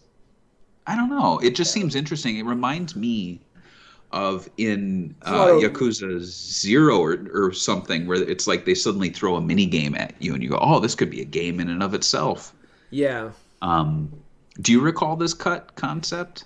Yeah, I knew there was a village cut. I didn't really look into it. I definitely didn't know that that they cut a whole section off that was actually funded. I didn't know it was funded.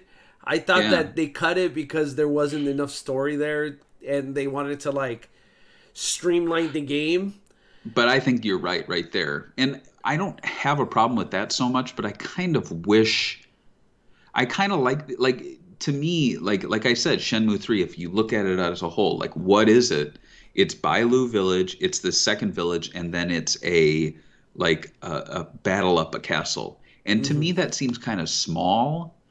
And I feel like if you threw this third village in there, then you'd be like, oh, Shenmue 3 is this game where you go through three villages and then there's a battle up the top of a castle. To me, that seems more, it feels more complete. Not only that, it would like make it more fast paced to be more like Shenmue 2 where there was also three areas, so there was three changes.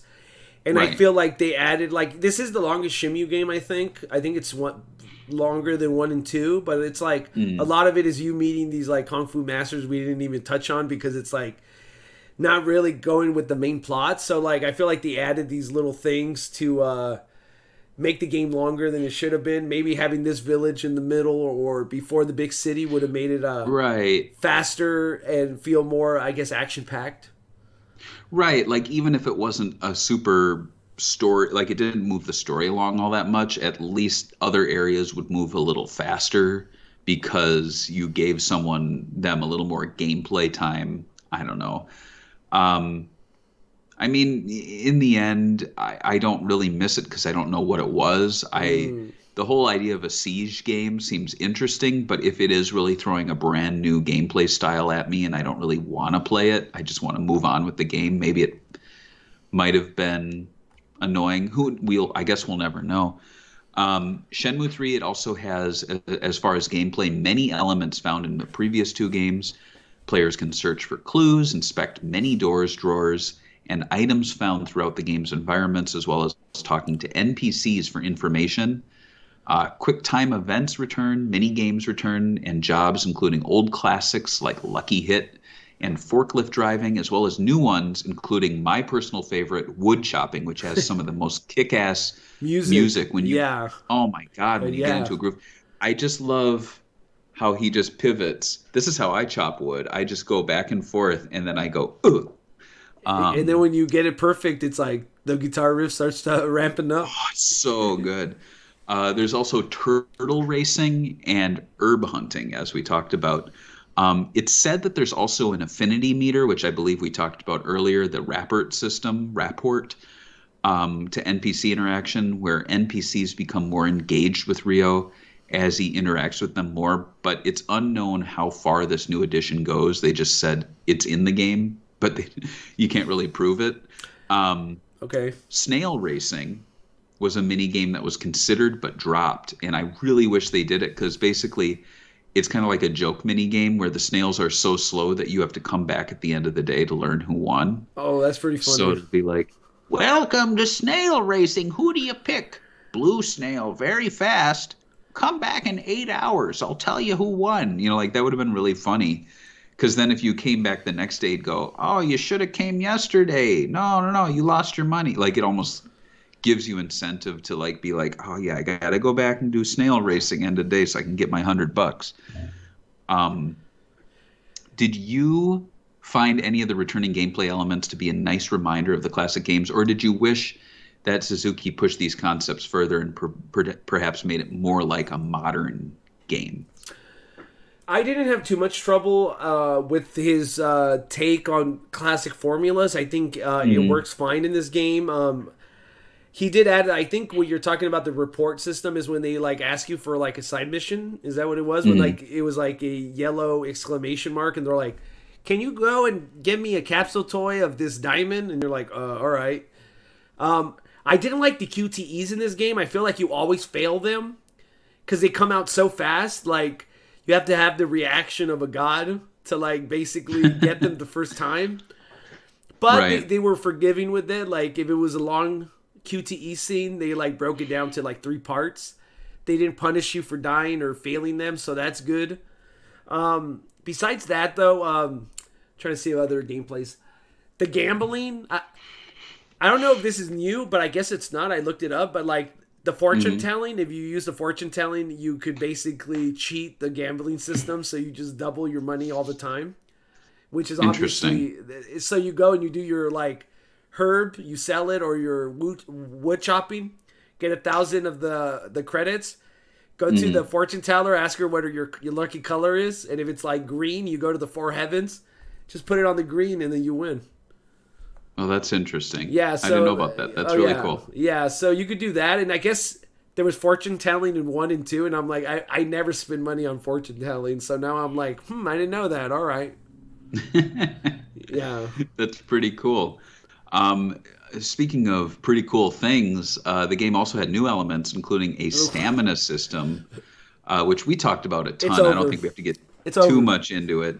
But basically, yeah, your hit points dropped, and you would lose the ability to run, as you would in real life. Not only that, they made there's no stamina meter, so like you actually lose your health. So like when you're if it was a fight coming up, you had to like go and like heal yourself and then walk back, and then some of your health went away because you had to walk back to where you have to fight.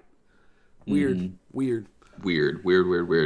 Another big change is the ability to change Ryo's outfit, which I thought was actually pretty huge for the game. Yeah. Costumes aren't at like Yakuza levels, but it is a big deal to see Ryo without his jacket on and the white T-shirt. I always like wearing that. Well, it felt like a callback to the Shenmue Saturn design, where he had the two little wrist things, and then he had just the T-shirt. It kind of reminded me of like Sonic Colors sometimes, when you could like change the gloves, and I'm like, that's sacrilege. You can't change you can't have a blue shirt, Ryu. What is going on? Yeah. Sometimes it felt like that. Did you change Ryo's clothing during gameplay? Yeah, of course I had to try it, right? Like it's almost like naughty, you know? You're like, oh. It's like The Simpsons. He was kind of like a Simpsons character, and all of a sudden now you could change Bart into like camo pants and like a weird Virtua Fighter shirt. That'd be cool, like, you know. Right. Yeah. Exactly. Now we're gonna get into the big one. So the major change is the game's combat. Gone are the Virtua Fighter mechanics, and in their place are 4 difficulty levels and a new automatic system. The 4 levels, easy, normal, hard, and very hard, can be changed at any time. And unlike the past games, the combat is not a button masher friendly game, but instead it rewards defensive players who take their time and keep their distance. And the automatic system, it allows players to move complex input commands to one trigger press. 5 moves in total can be loaded into the auto mode, and then a manual system also exists, which sees players inputting commands like the previous games. And the more you do a certain move, the more you power it up and master it. So, George, this sounds great to me, but in practice, how do you think it holds up?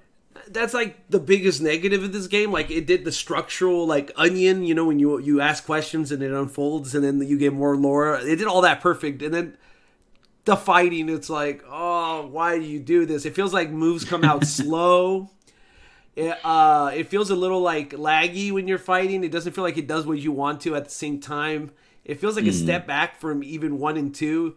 And I would say even Yakuza is like way ahead when it comes to these like like compared to 3. So I was a little disappointed. I wish they would have just used Yakuza 1 and 2, you know, moves. Yeah. That way it can make it feel like it never stopped, you know, like it's just a continuation. I don't like the new system. I thought it was like, you know, like they did the way Ryu even moves and stuff and talks to people and they turn around all goofy. It's very much like Shenmue 1 and 2. And it's like, why change the game, the combat? You know, that's my thing. Right. What do you think about the combat? You said Yakuza 1 and 2. Did you mean Shenmue 1 and 2? Oh, Shenmue 1 and 2. I also Yakuza 1 and 2. Even though it wasn't as good as Shenmue 1 and 2, Yakuza 1 and 2. Still better than 3. Gameplay. I mean, yeah, I'm a button masher, so yeah, I didn't like that it doesn't reward me anymore. And yeah, I'm not a huge fighting game person, but Virtua Fighter has always been the one I'm most like into and get. And so the fact that they changed it up here kind of, I don't know, turned me off. To be quite honest, I actually just opted for like the easiest automatic system, because I'm like, if you're not going to play exactly like Virtua Fighter, I'm just going to completely change it up and have it be the most automated system possible so I can just get through this a lot easier. Which is a shame because I actually really like the challenge that Shenmue 1 and 2 gave you with the fighting, even if you're not huge into fighting games. Yeah. Like, does having it- the 50-man battle in this one wouldn't be as epic as the gameplay in 1, in my opinion. Right. But I will say the loss of HP as you're running around is the worst thing of this game. Oh, yeah. I think the combat is not, personally, I don't think it's game breaking or terrible. It's just different. And coming into the third game in a series, it is weird to have something different like this. The only thing I can think of is because it's not a Sega game anymore and they don't have that staff working on it. And they probably don't even have that engine. That's probably why it changed. And I don't fault them for that, but I'm like, you couldn't at least make it feel more like Virtua Fighter? Like, just try, you know? Not only that, it's like the history of the game. It's supposed to be it started off as a Virtua Fighter RPG, so having that callback would have been great. Mm-hmm. Yeah. And speaking of which, I've actually been looking at getting Virtua Quest. I don't own it, I realize. I don't know. We could do an episode on it after you play. Well, yeah, it's that'll so give me a reason bad. to buy it. It's so cheap, though. You can get it for like $20 new. Yeah.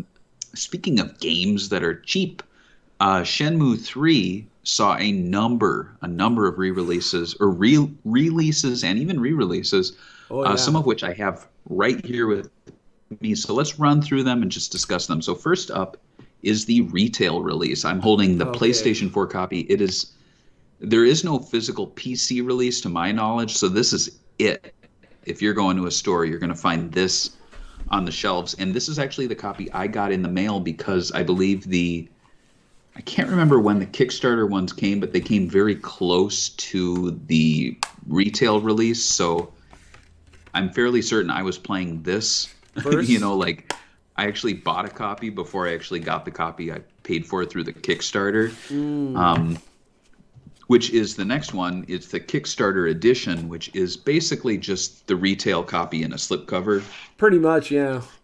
It's an okay slipcover. The gradient on it or whatever the design is whatever. I mean, it's trying to look like 2, kind of, the blue. Yeah. I don't really know what to think. Like, it doesn't have anything on the spine, which bothers me. It looks bad on a shelf. It should have had like art, you know. There's no art on the back. It's just kind of very. It's not even embossed on the cover. It's just flat. Still, it's not like I was paying for the slipcover. It was just a nice bonus. It did come in a nice box too, which I think I held on to, which just has the logo on the front, which made me go like, oh God, is the mailman going to steal it? It says Shenmue. It says Shenmue 3. He can see it. Then beyond that, there is a steelbook, which I'm holding here. I believe this was a Best Buy exclusive. Oh yeah. Which is kind of a shame because couldn't you buy it separately? Kickstarter award. Oh yeah, I should have. Yeah. And actually, I was going to bring that up. So I bought this not too long ago, actually, at Best Buy. My Best Buy has a section where it has all the steelbooks that you're meant to like pre-order get for free when you buy a game. And I went there. I got the Judgment Steelbook, I got the Yakuza 7 Steelbook, and I got the Steelbook. So it's my Steelbook shop. Yeah, mine doesn't have that one, but it has Judgment, and then I think I got Persona 5 Strikers there.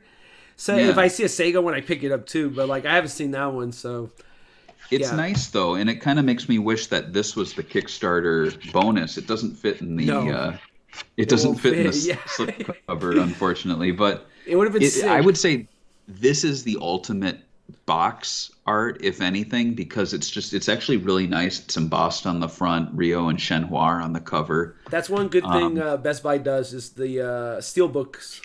They are the steelbook location for like movies and games now, which is kind of funny. And then the next one is, I think, kind of the ultimate. Well, one of the ultimate editions is the Shenmue 3.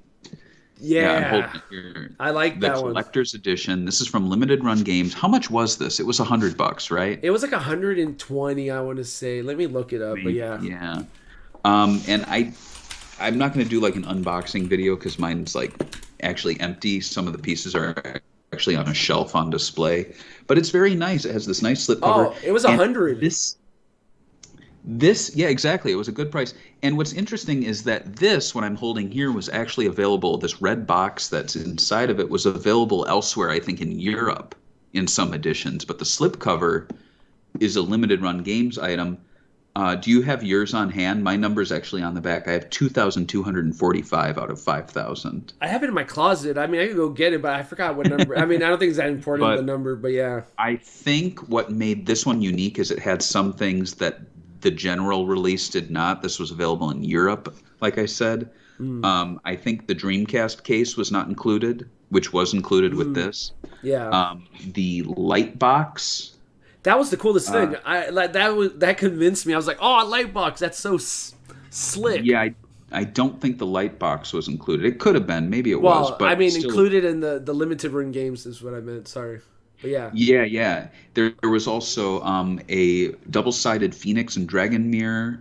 There were patches, authentic patches that look like Rio's, stickers, and then a copy of the game. So. You know what's In total, I have 3 copies of the game. the game? They started selling the Shenmue 3 limited run games on 9/9/2019. That's right, yeah. That was pretty cool. That was really good marketing from limited run games point of view. Absolutely. And then beyond that, I have images here. There was a French Pix and Love edition, which I don't know. I kind of wish I picked this up, but it's also not that impressive. It's basically, it has an art book. Art book, that's right. A numbered certificate of authenticity, not autographed or anything, and then 4 mini posters or 4 lithographs. But what I like about this is it actually exists as part of a series. So there are SEGA games in this. I believe Yakuza 7. I own that one. It's somewhere in my room. I think that's the only one. I don't think Judgment has one. No, I did buy the Yakuza 7 one. Man, Yakuza 7 is probably one of my favorite Sega games that they released in a very long time. So I bought it like a dozen times. But yeah, and it also had a steelbook too. So it's interesting that Shenmue 3 and Yakuza 7 actually has like Best Buy editions, Pix and Love editions together. Yeah, exactly. And then there's also, in this last one, it's a little controversial. So this one is called, it's from Limited Run Games. It's the Limited Collector's Edition Shenmue Complete Edition. So $50 more than the other one we bought that we showed. $50 more than the other one. It comes with a welcome card, which is a piece of paper. Yeah. 5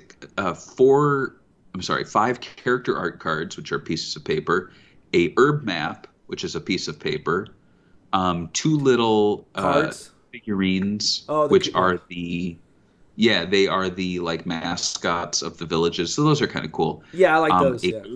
Golden Goose VIP card, which I think is just one. I think that's the 2 sides. The game itself, the Dreamcast case, and then the Dreamcast case, which they've already done one. I don't know why they had to do it again. Yeah. And then the game itself, what it includes is the game with the latest and greatest updates, as well as all the DLC. And then it comes in this collector box. Yeah, and I always felt this was kind of like a kick in the nuts, because it's like, I already got the Limited Run Games edition, and you're trying to sell this again for $50 more. And there's not even a physical version of this game. Like, you can't just buy the like, if you wanted to have all the DLC on one disc and not like update it anymore, right, you had to pay $150. Right. That was, I think, what made people even more upset. You couldn't pay for and that was the big thing, is right, because typically Limited Run Games will do the standard release and then the special edition one. And I've heard from what is his name, Josh, the owner of Limited Run Games. He's a huge Shenmue fan. He said that this was the only way that they could release this release. Now, I don't doubt him in that, but it's also kind of like, it still doesn't excuse it being kind of a shitty practice. Just because it's like, especially for Kickstarter backers who are like, oh, now you're like putting the game behind this like money gate that we have to pay to get. But I don't know. I'm not a big fan of it. You think this isn't like outside of the DLC and you're getting the complete version? Let's say, like, is this worth the extra $50 compared to the other one? That's like my issue too. It's The like other one, I should have mean, came I'm with going to do a bunch of. more figures. Like I would even love it if they came with the when you go inside that Shenmue museum, they have that Yu Suzuki in the middle. Why didn't they give me that as a figure? You know what I mean? I wanted all that stuff. Right, Yeah. exactly. Because I mean, when you compare them, the Dreamcast jewel case, it's you got that in the other edition. I would say the mirror is far more iconic than the Sword of the Seven Stars replica, which I Yeah. doubt will be sharp. I doubt it will be made of like heavy metal. It's Yeah. not going to be like a real sword replica. Nothing beats the light box in this set. No. Um, Nothing beats the patches. The stickers are probably the only thing that are on the level of some of the pieces of paper. Hmm. I don't think the welcome card or the Golden Goose VIP card are anywhere near as iconic when I think about the game. Like those things, I'm like, what are these? Like, what are these from? I will Um, say that the art on this the is, herb maps. yeah, I The would map's say cool. that the art on this is a lot better. The blue Yeah, background reminds me of Shenmue 1. That was part of the issue with the other one. It was like the art was really bad on the cover. It's very right. like, so whoever did the art on this really did fix it. Yeah, like that's just generic art, It's the same renders, but just it looks so much better. And I like how it has the trio there, and then it has Londi, Yeah. who was on the covers of the previous two games, but not this one, and then the new Chiyu Men woman there. And so, yeah, I think I would have picked this up in an instant if it was like a 30 or even $40 individual game. Yeah, for sure. But the fact that it's in this set, it gives you some things you already bought, and it's $50 more.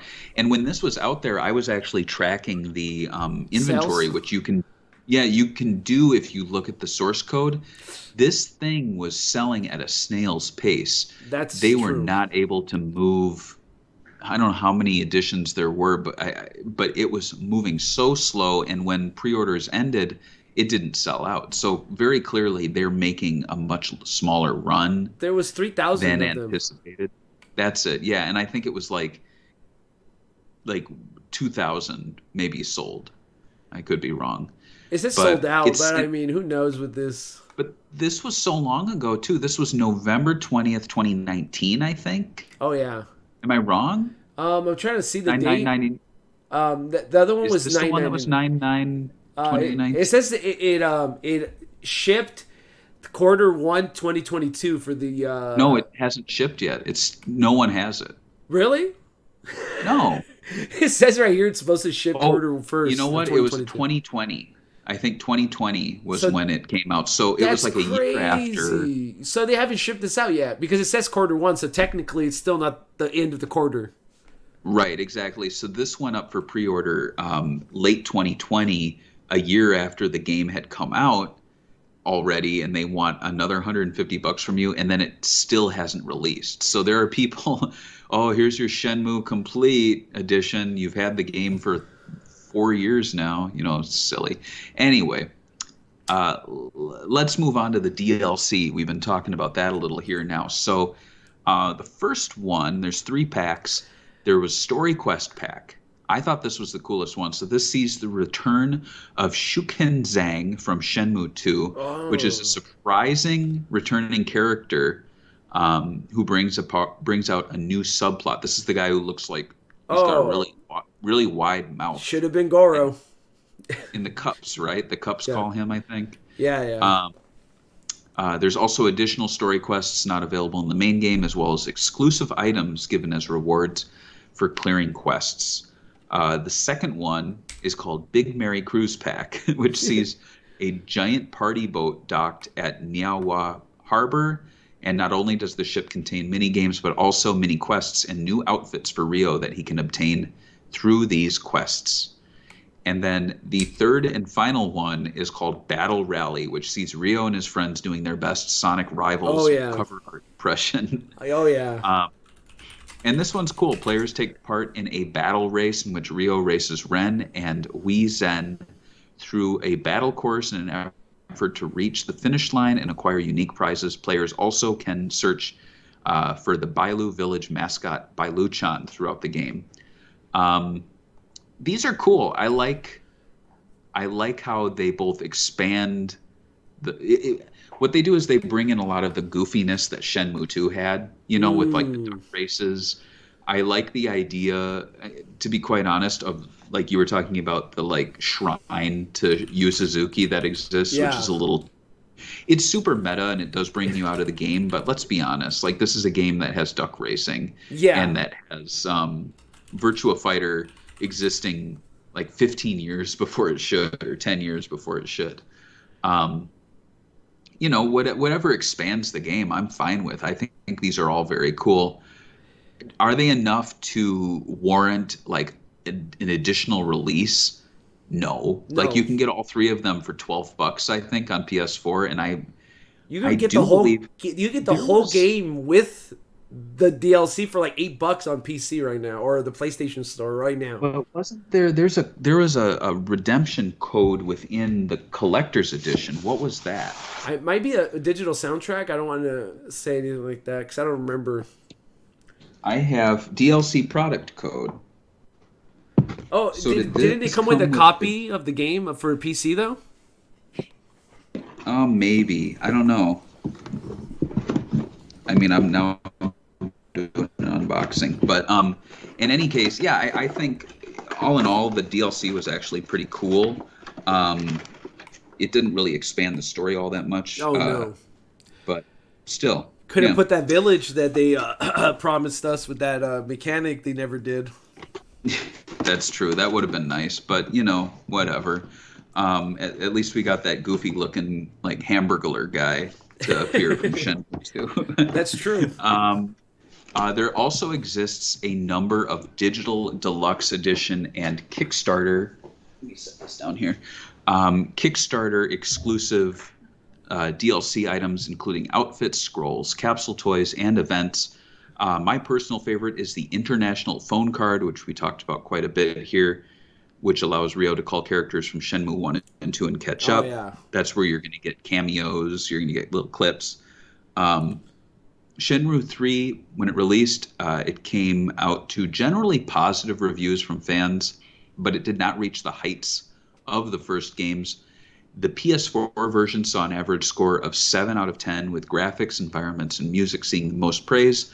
Elements like the stamina system and inability to skip dialogue were criticized, though the game patches, through game patches, though, the stamina decreased at a lower rate, and they offered the ability to skip dialogue. I mean, too little, too late, maybe. I don't know. Well, I mean, I was playing it recently, and you could do a whole day of not just getting down to your stamina, to yellow, and then going back home and then sleeping, and then like. So they did fix it, but I think they should have just done away with it. And like I told you, if you eat food, they should give you like more damage on attacks or more, like a little bit more stamina, like a power-up bar or something. Yeah, but yeah. Right. Another one thing you can't patch though is the story.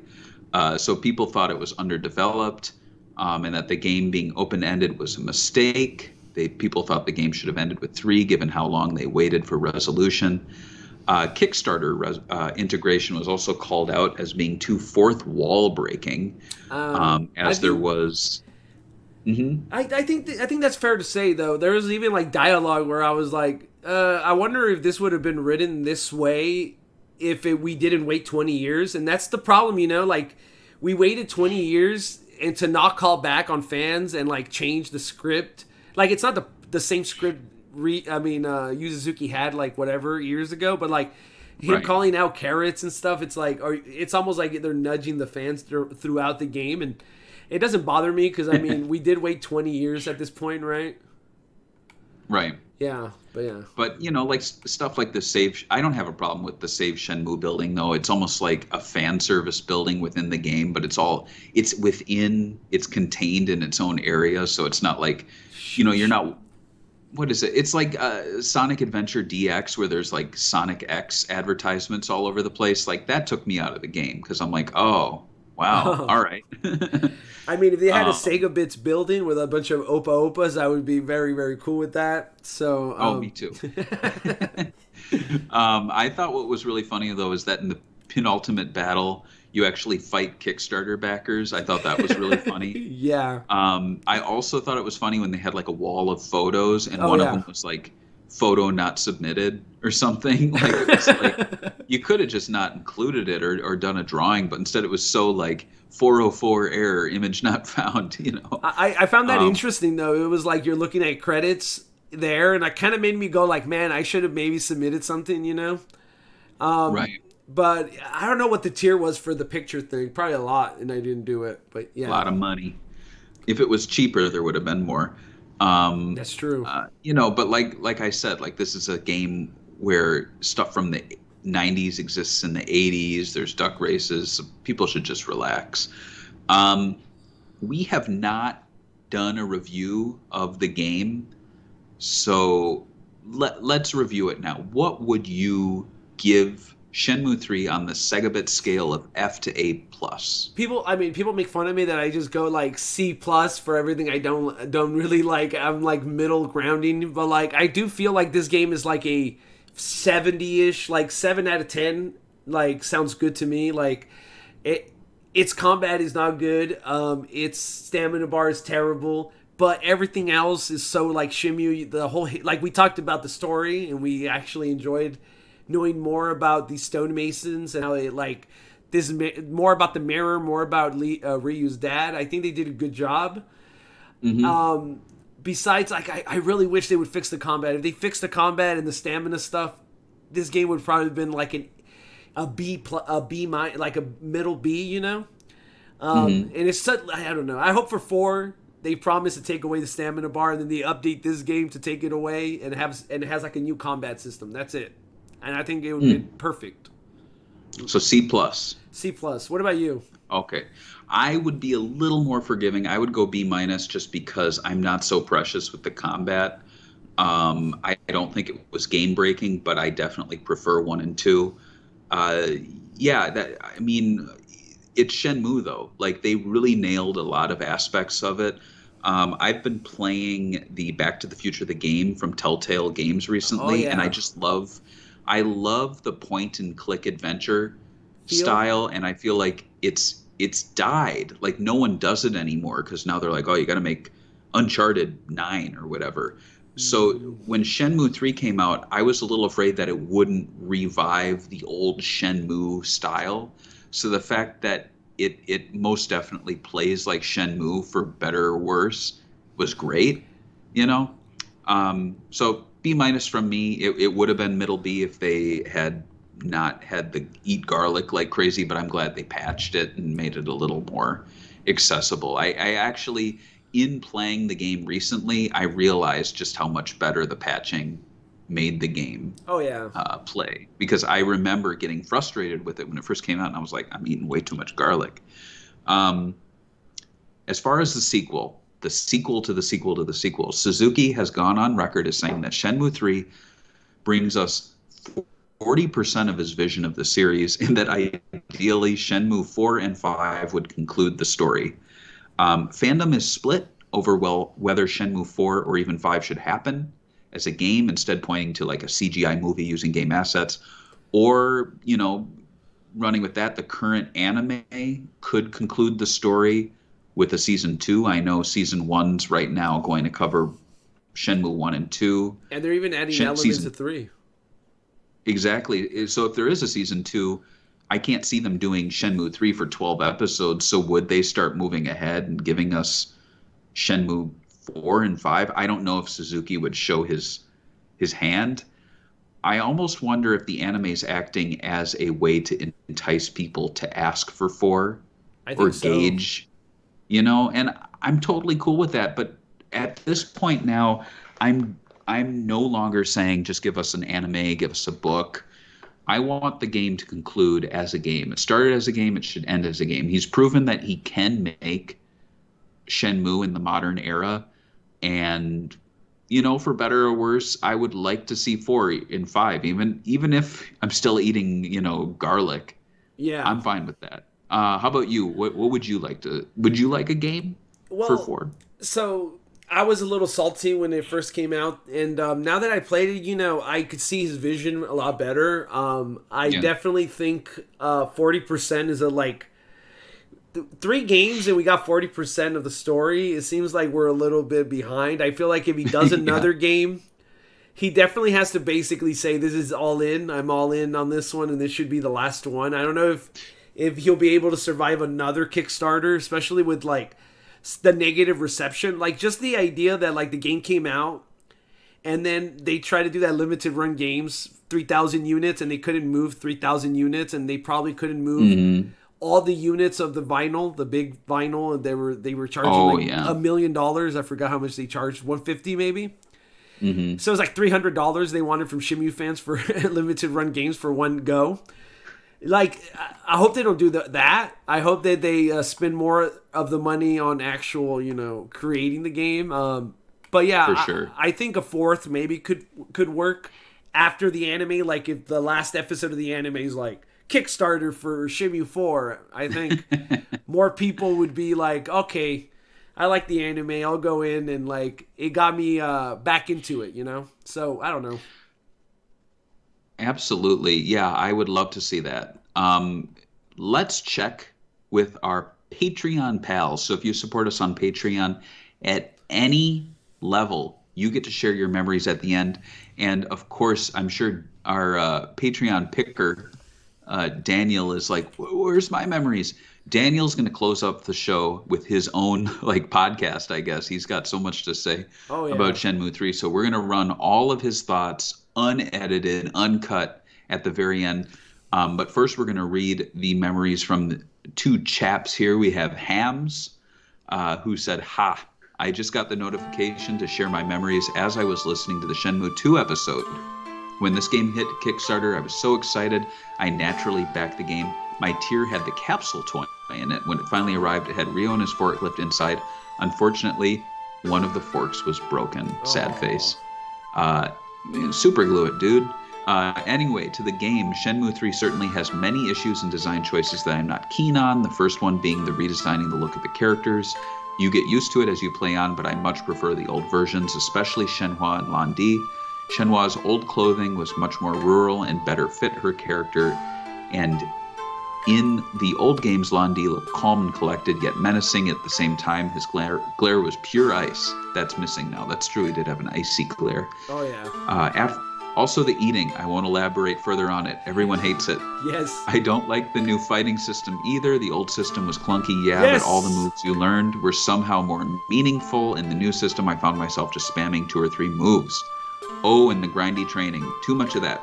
Yeah. I sound very negative about the game, but there are things I did like. The graphics were nice and Corey Marshall reprised his role, but most of all, every once in a while, some scene or something would happen in the game that would spark a warm feeling of the Shenmue of old. The heart of Shenmue is still there, and that's mostly why I can't hate the game. In the previous podcast, George said it well when he said something to the tune of Shenmue games are like your children. You're going to have to love them anyway. Do you remember saying that? Yeah, I do remember saying that. It was when we were doing the Andre... We talked at the beginning of the episode, I think. Yeah, the wow. Ham said, and I love Shenmue. Please let there be more. And then we also have a memory from Ben Hayward. He says, hoping I've made it with my comments. You have, Ben.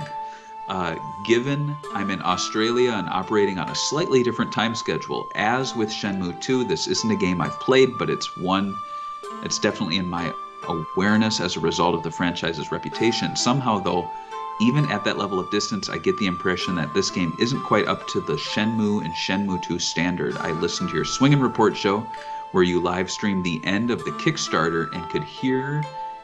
That's right, to cut in here, we did a Swing and Report show at the time the Kickstarter was revealed. So if you want more of that analysis, jump back in time to when it actually happened. It's a fun listen. You live streamed the end of the Kickstarter and could hear that when had some concerns about the way the fundraising had been promoted. But I also remember either Barry or George on the previous episode talking about running across the city and having to eat at least 12 pineapples. It was garlic. I love the idea of, did I say pineapples? Maybe I did, but that's pretty funny to be like, guys, I got to sit down. I got to carve these. I got to core it. Um, Otherwise, I also remember seeing a brand new day one version of the game in a bargain bin at my local game store towards the start of the pandemic for about $6 Australian. I guess my question is, what went wrong? Or in the case that nothing went wrong, but it isn't quite as good, I'm really looking forward to tuning in. Well, I hope we answered your questions there, Ben. And before we get to Daniel, I mean, this is an epic episode because Shenmue 3 is an epic game. Anything else to add before we, I guess, close it out?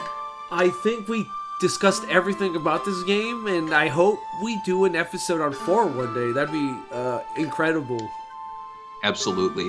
But we will return to Shenmue in the near future. We're going to cover Shenmue Online and Shenmue City, the unreleased game and the released game that few people talk about, and I'm looking forward to that. We do have more anime after shows on the way. We also have Lisa Wilkerson's interviews. So this is truly the month of Shenmue. So without further ado, Daniel, why don't you close things out for us? Holy moly, guacamole, crap, boli. I cannot believe it's been 6-7 years now since this game's been announced. And almost 3 years since it actually existed. Into the public, to be consumed, to be bought, to be purchased, to be played.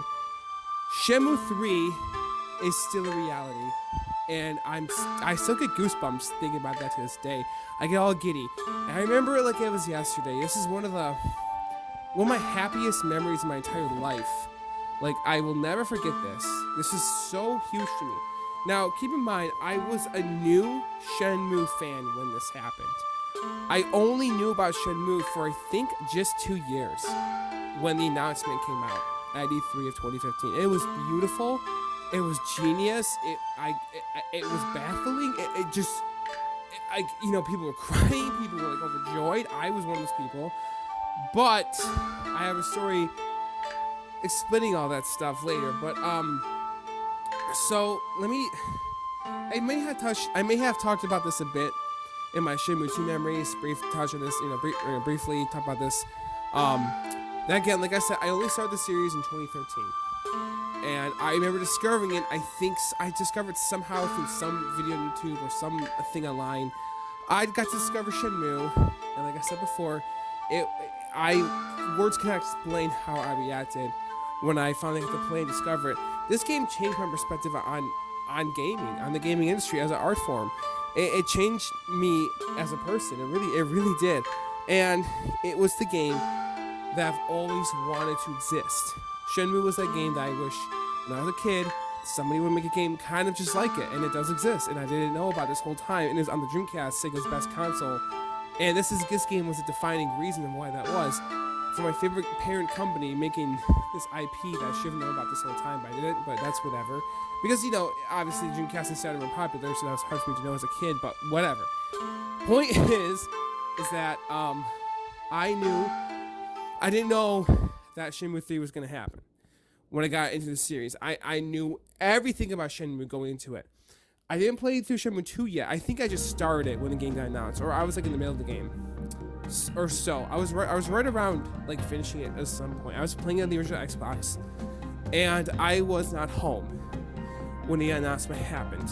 I was at a trade school, college, in Michigan, in the Kalamazoo area or so, and I was in class.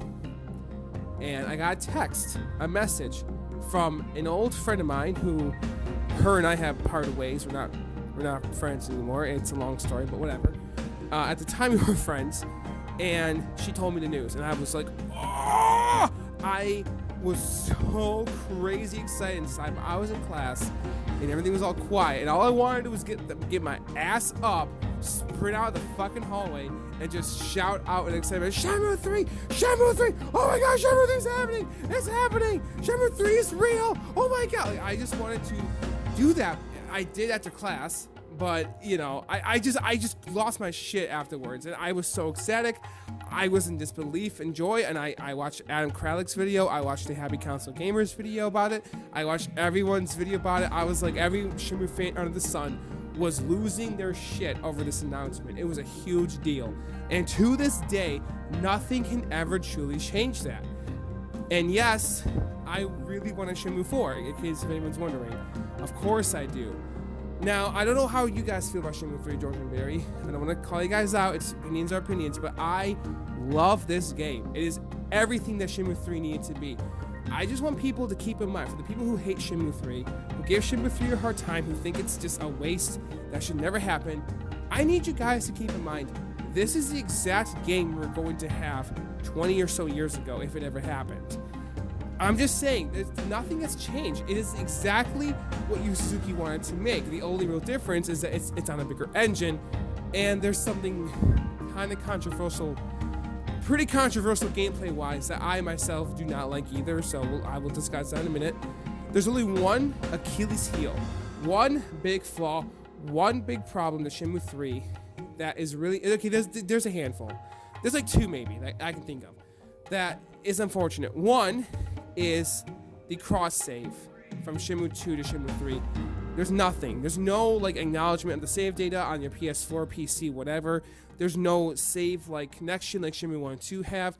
That's a real bummer because that kind of breaks away like the whole, hey, Shenmue is supposed to be one video game experience.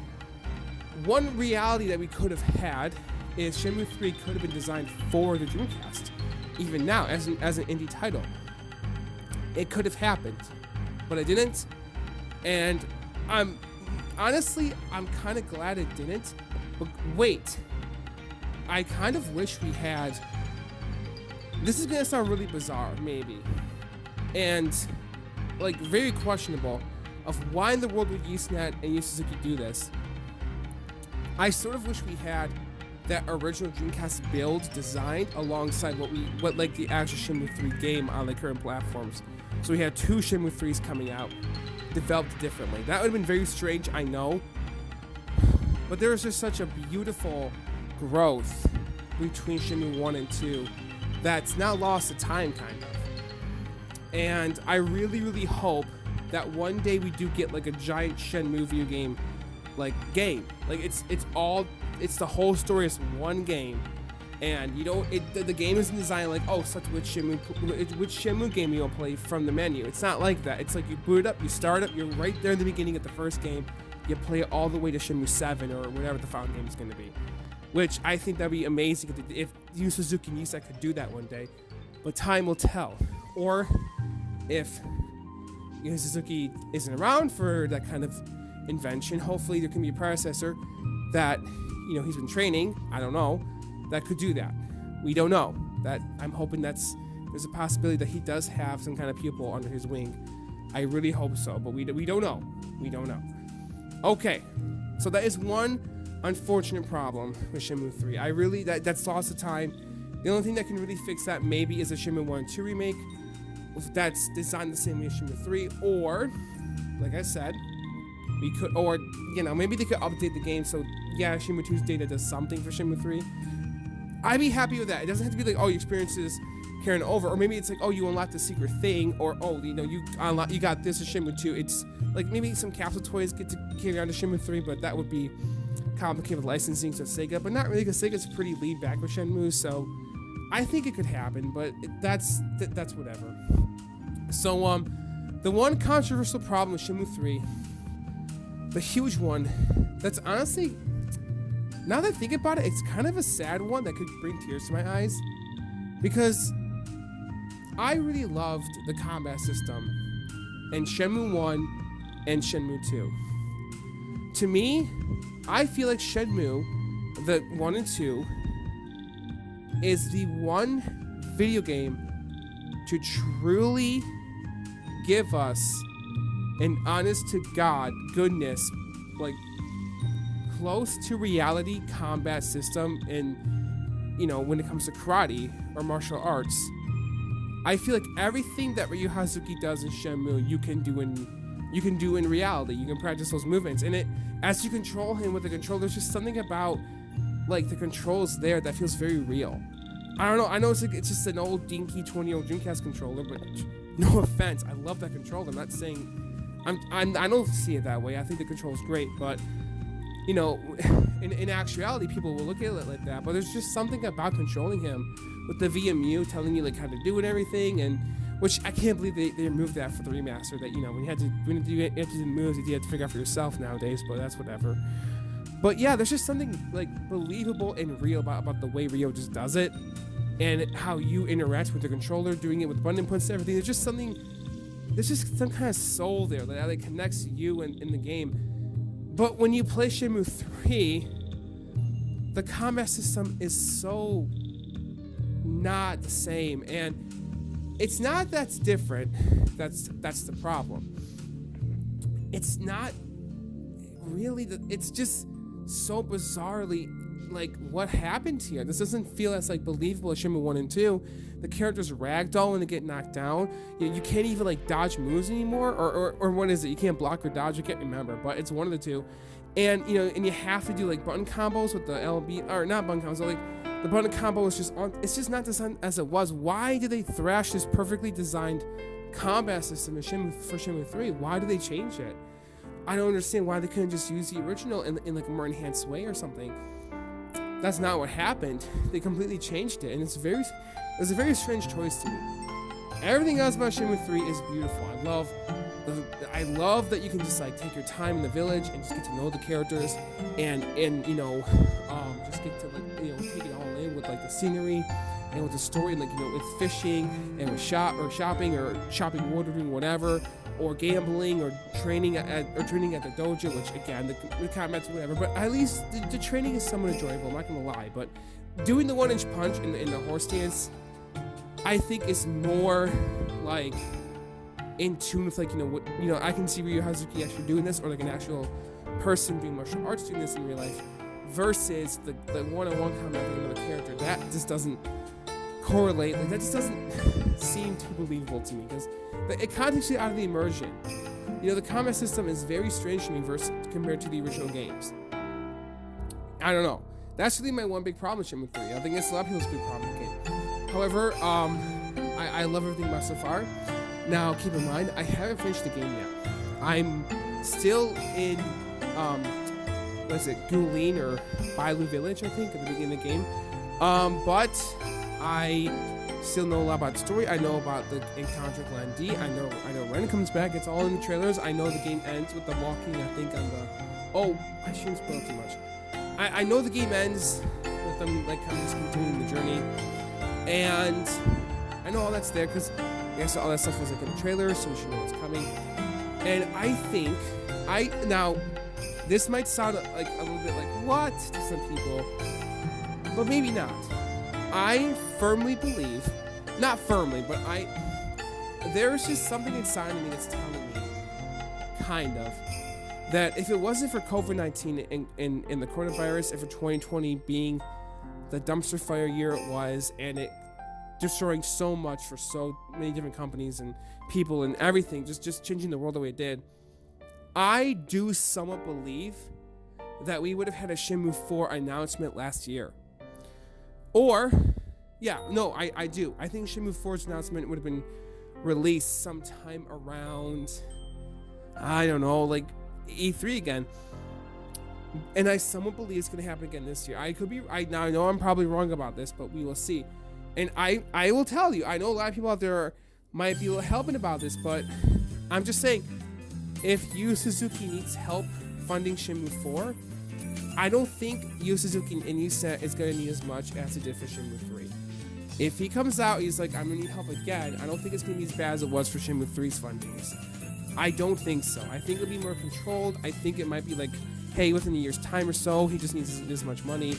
Like, maybe it'll just be like a couple million or so, like Shenmue 3 was, but people gave us much more money.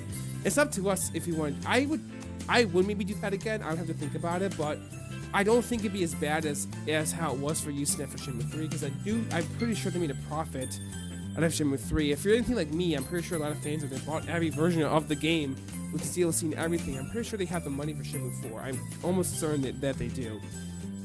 And they gotta be making some kind of royalties off the anime. I hope so. They should be. At least Yu Suzuki should be. And I am strongly looking forward to that, by the way. So those Shenmue 2 recordings were made way before this episode was announced. So I don't think I mentioned the anime at all in those, but yeah, I remember, now I know I'm kind of jumping all over the place a little bit here, but I do remember the day that this game was finally a reality. November 19th, 2019 or 18th, I believe it was. I was working at I was working at Domino's at the time. Yes, I know. I was still the driver pizza guy. Still living in the same house as me now, but I remember this time, and I remember seeing it online right there at on limited run games, the giant the giant special edition that came with the Dreamcast case, and the patches and the reversible Phoenix mirror and the light. I was like, hell yes! And that came. They released it on 9/9/2019, the Dreamcast's 20th anniversary. That was fucking awesome and genius. Well, they released it for like pre-order. They give you the game. That was fucking awesome and genius. I remember that being a huge deal, and I was like, yeah, I'm gonna jump on this and buy this, and I did. And I'm so happy I got it. And yeah, like I said, I put a lot of money towards Shenmue 3. So for me, I don't think, I'm just saying, I don't think Shenmue 4 should be like far from them. I spent I think about around 500 or so for this game over the past 5 years. I'm not sure how much it was in total. I'm just guessing, but it was all at once or anything like that. I think I spent a little more or less around that number, I'm saying. And I know there are other people out there who love Shenmue and respect these games to death, who spent more money than that. I know that there's people out there who've done more for Shenmue 3 than I have had. So I highly doubt, or I sort of doubt, I should say, that Shenmue 4 won't happen. But I don't know. It's tough to say, it's tough to say. It is, but if you haven't already, support this fucking game, please. I beg of you. If you play Shenmue 1 and 2 and you like them, give Shenmue 3 a shot. You might not like it, whatever, but it is the game that needed to happen. Okay, it's the game that needs to exist. It came out. It's here. It's a reality. I don't think you should pirate it. I definitely don't think you should boycott this game. I don't care if Shenmue 4 gets announced or not, today, tomorrow. Support Shenmue 3. Okay, just this one game, and of all the games in the gaming industry, deserves it the most, because the future of Shenmue still relies on us buying these games. So buy the damn game. Don't pirate it. Seriously, Sega can survive if you pirate Sonic or do whatever you want to do, but Shenmue? No, man. You better buy that. That's criminal. I'm telling you, that to me is straight criminal. If you pirate Shenmue, you're a big doo-doo. I'm just saying. Nintendo will survive you pirate their games, and Microsoft, Sony, Sega will even survive. But Eastnet, Yu Suzuki, they need your help. They honestly do. This isn't just kind of scummy, And I remember that bullshit. People thinking, oh yeah, they don't even really need our help for Shenmue 3. This is just some kind of fucking scam. No, it wasn't. It was all legit. No, it was not like that. And I remember there's a lot of controversy around Shenmue 3's development, but thank God all that stuff is just history, ancient history. It's just water under the bridge now. It's all bullshit, and the game looks beautiful. It's final state compared to how it looked back when it first got announced. And I love everything they've done with the game, well, practically. Just that combat really stinks. And now I have to wonder what is going to happen between Shenmue 3 and Shenmue 4 in terms of the way the games are designed. Are they going to be designed similarly or differently? Are we going to still progress our save data from Shenmue 3 to Shenmue 4 or not? We have to I'm pretty sure not a lot of Shenmue fans are. I don't really wonder about these things too much. I think this is a first, just kind of thought about that, but it's still something to keep in mind if you're a Shenmue fan. That mattered. That idea mattered. Yu Suzuki wanting these games to be one continuous journey video game spread out with different titles was genius. And it's just a shame that he can't do that anymore. That you, the player, can't transfer data from Shenmue 1, 2, 3, 4. You can't do that anymore. You just have to play Shenmue 1, 2, and then it's oh, here's 3. And who knows what's going to happen after 3 with your save data. I don't know. But here's best of luck to Shenmue 4. Best of luck to Shenmue 3. Best of luck to Shenmue's future. I'm going to grab me a beer. I'm not going to open it yet, but I'm going to propose a toast to Yu Suzuki and to Yisnat and the Shenmue and say best of luck to the future Shenmue. I have full faith in you guys. Anything bad could happen, yes. Anything is possible, but I still believe in you guys. I still don't think that we're gonna be let down, but we will see. We will see. So, George, Barry, Patreon supporters, and everyone else out there listening to my voice, thank you so much for bearing with my long recording. I really appreciate it. I'm gonna go enjoy some more Shenmue 3 when I have the time for it, and I'm gonna beat the game as soon as I can. But Shenmue's not that kind of game, so I'm gonna take my sweet time still enjoying it. I don't mind the spoilers in this episode because I already know what's gonna happen in the game. I know a few plot details. I also know this is the Shenmue 3 we were always gonna have for the past 20 years now. So it's like it doesn't really matter. I guess it's not technically new, but it is new. I don't know. Anyways, I kind of hope they do like another like side comic, and then another side comic story that they did for Shenmue 3 and 4. And oh man, I keep going, but one more thing I almost forgot about, that I know there's some fans out there that really like this and really hope, kind of like wouldn't mind if this happened. I don't want the Shenmue anime to take over the story of Shenmue. Shenmue at its foundation was designed to be a gameplay experience with a beautifully well told story. Yes, the story is kind of cliche. Yes, I know we can see where it's going, but there's just something about interacting with it and Ryo and the characters that he meets that makes it all the more special and spiritual and beautiful and deep. And it's still really, really well told. It's still really, really well executed. Yes, we've seen it before, but it's done brilliantly well. And the Shenmue anime gives me high hopes. It looks gorgeous. I think the story is going to be conveyed beautifully, just like it was in the game. I don't mind if the Shenmue anime does finish the story first, possibly, but I don't want it to take over what the games, if there's going to be any more Shenmue games or not. I don't want that to happen. So I hope most of you out there still feel the same way. I'm looking forward to watching it. I want to see it. It looks gorgeous. I'm not against it. It's just I'm afraid that the games might be dead in the water. But let's hope not. So again, raise up your glasses to whatever drink you're having, to Shenmue 3, 4, and 5, and whatever the game's going to come out for Yu Suzuki and Issa. Just have high hopes, man. Whether you like Shenmue 3 or not, it's not the point. These games should still exist, because Shenmue matters, man. It did a lot for SEGA. It did a lot for Dreamcast owners. It should have done a lot for the gaming industry. It's a shame it kind of didn't, but at the same time, I'm kind of glad. Well, it did, but not in ways that people really like acknowledge, or even because it's so underrated to like the general public. They don't get it. They're like, oh yeah, open world games because of Grand Theft Auto and because of Elder Scrolls, I think. No, man. Shenmue is why. Shenmue is why we have all these games. Even though every other open world game ever is designed very differently from Shenmue, which I'm kind of thankful for that. It makes Shenmue all the more unique and special. But yeah, so I'm done talking about Shenmue. This is very long. George Barry, again, thank you so much for putting this whole audio in. If you do, I'm sure you guys might, but I know it's a lot. I'm sorry, but I can't help it, and I will do the work for you for editing. So thank you again for doing this. And thank you all again for listening. And oops. I just want to say that I am looking forward to Shenmue 4 in the anime, and that's it. Okay, I don't know. I was gonna say something from the games, but oh yeah, I wait whilst praying for the future Shenmue. So I will say that. All right, guys, have a good one. Take care. Bye bye.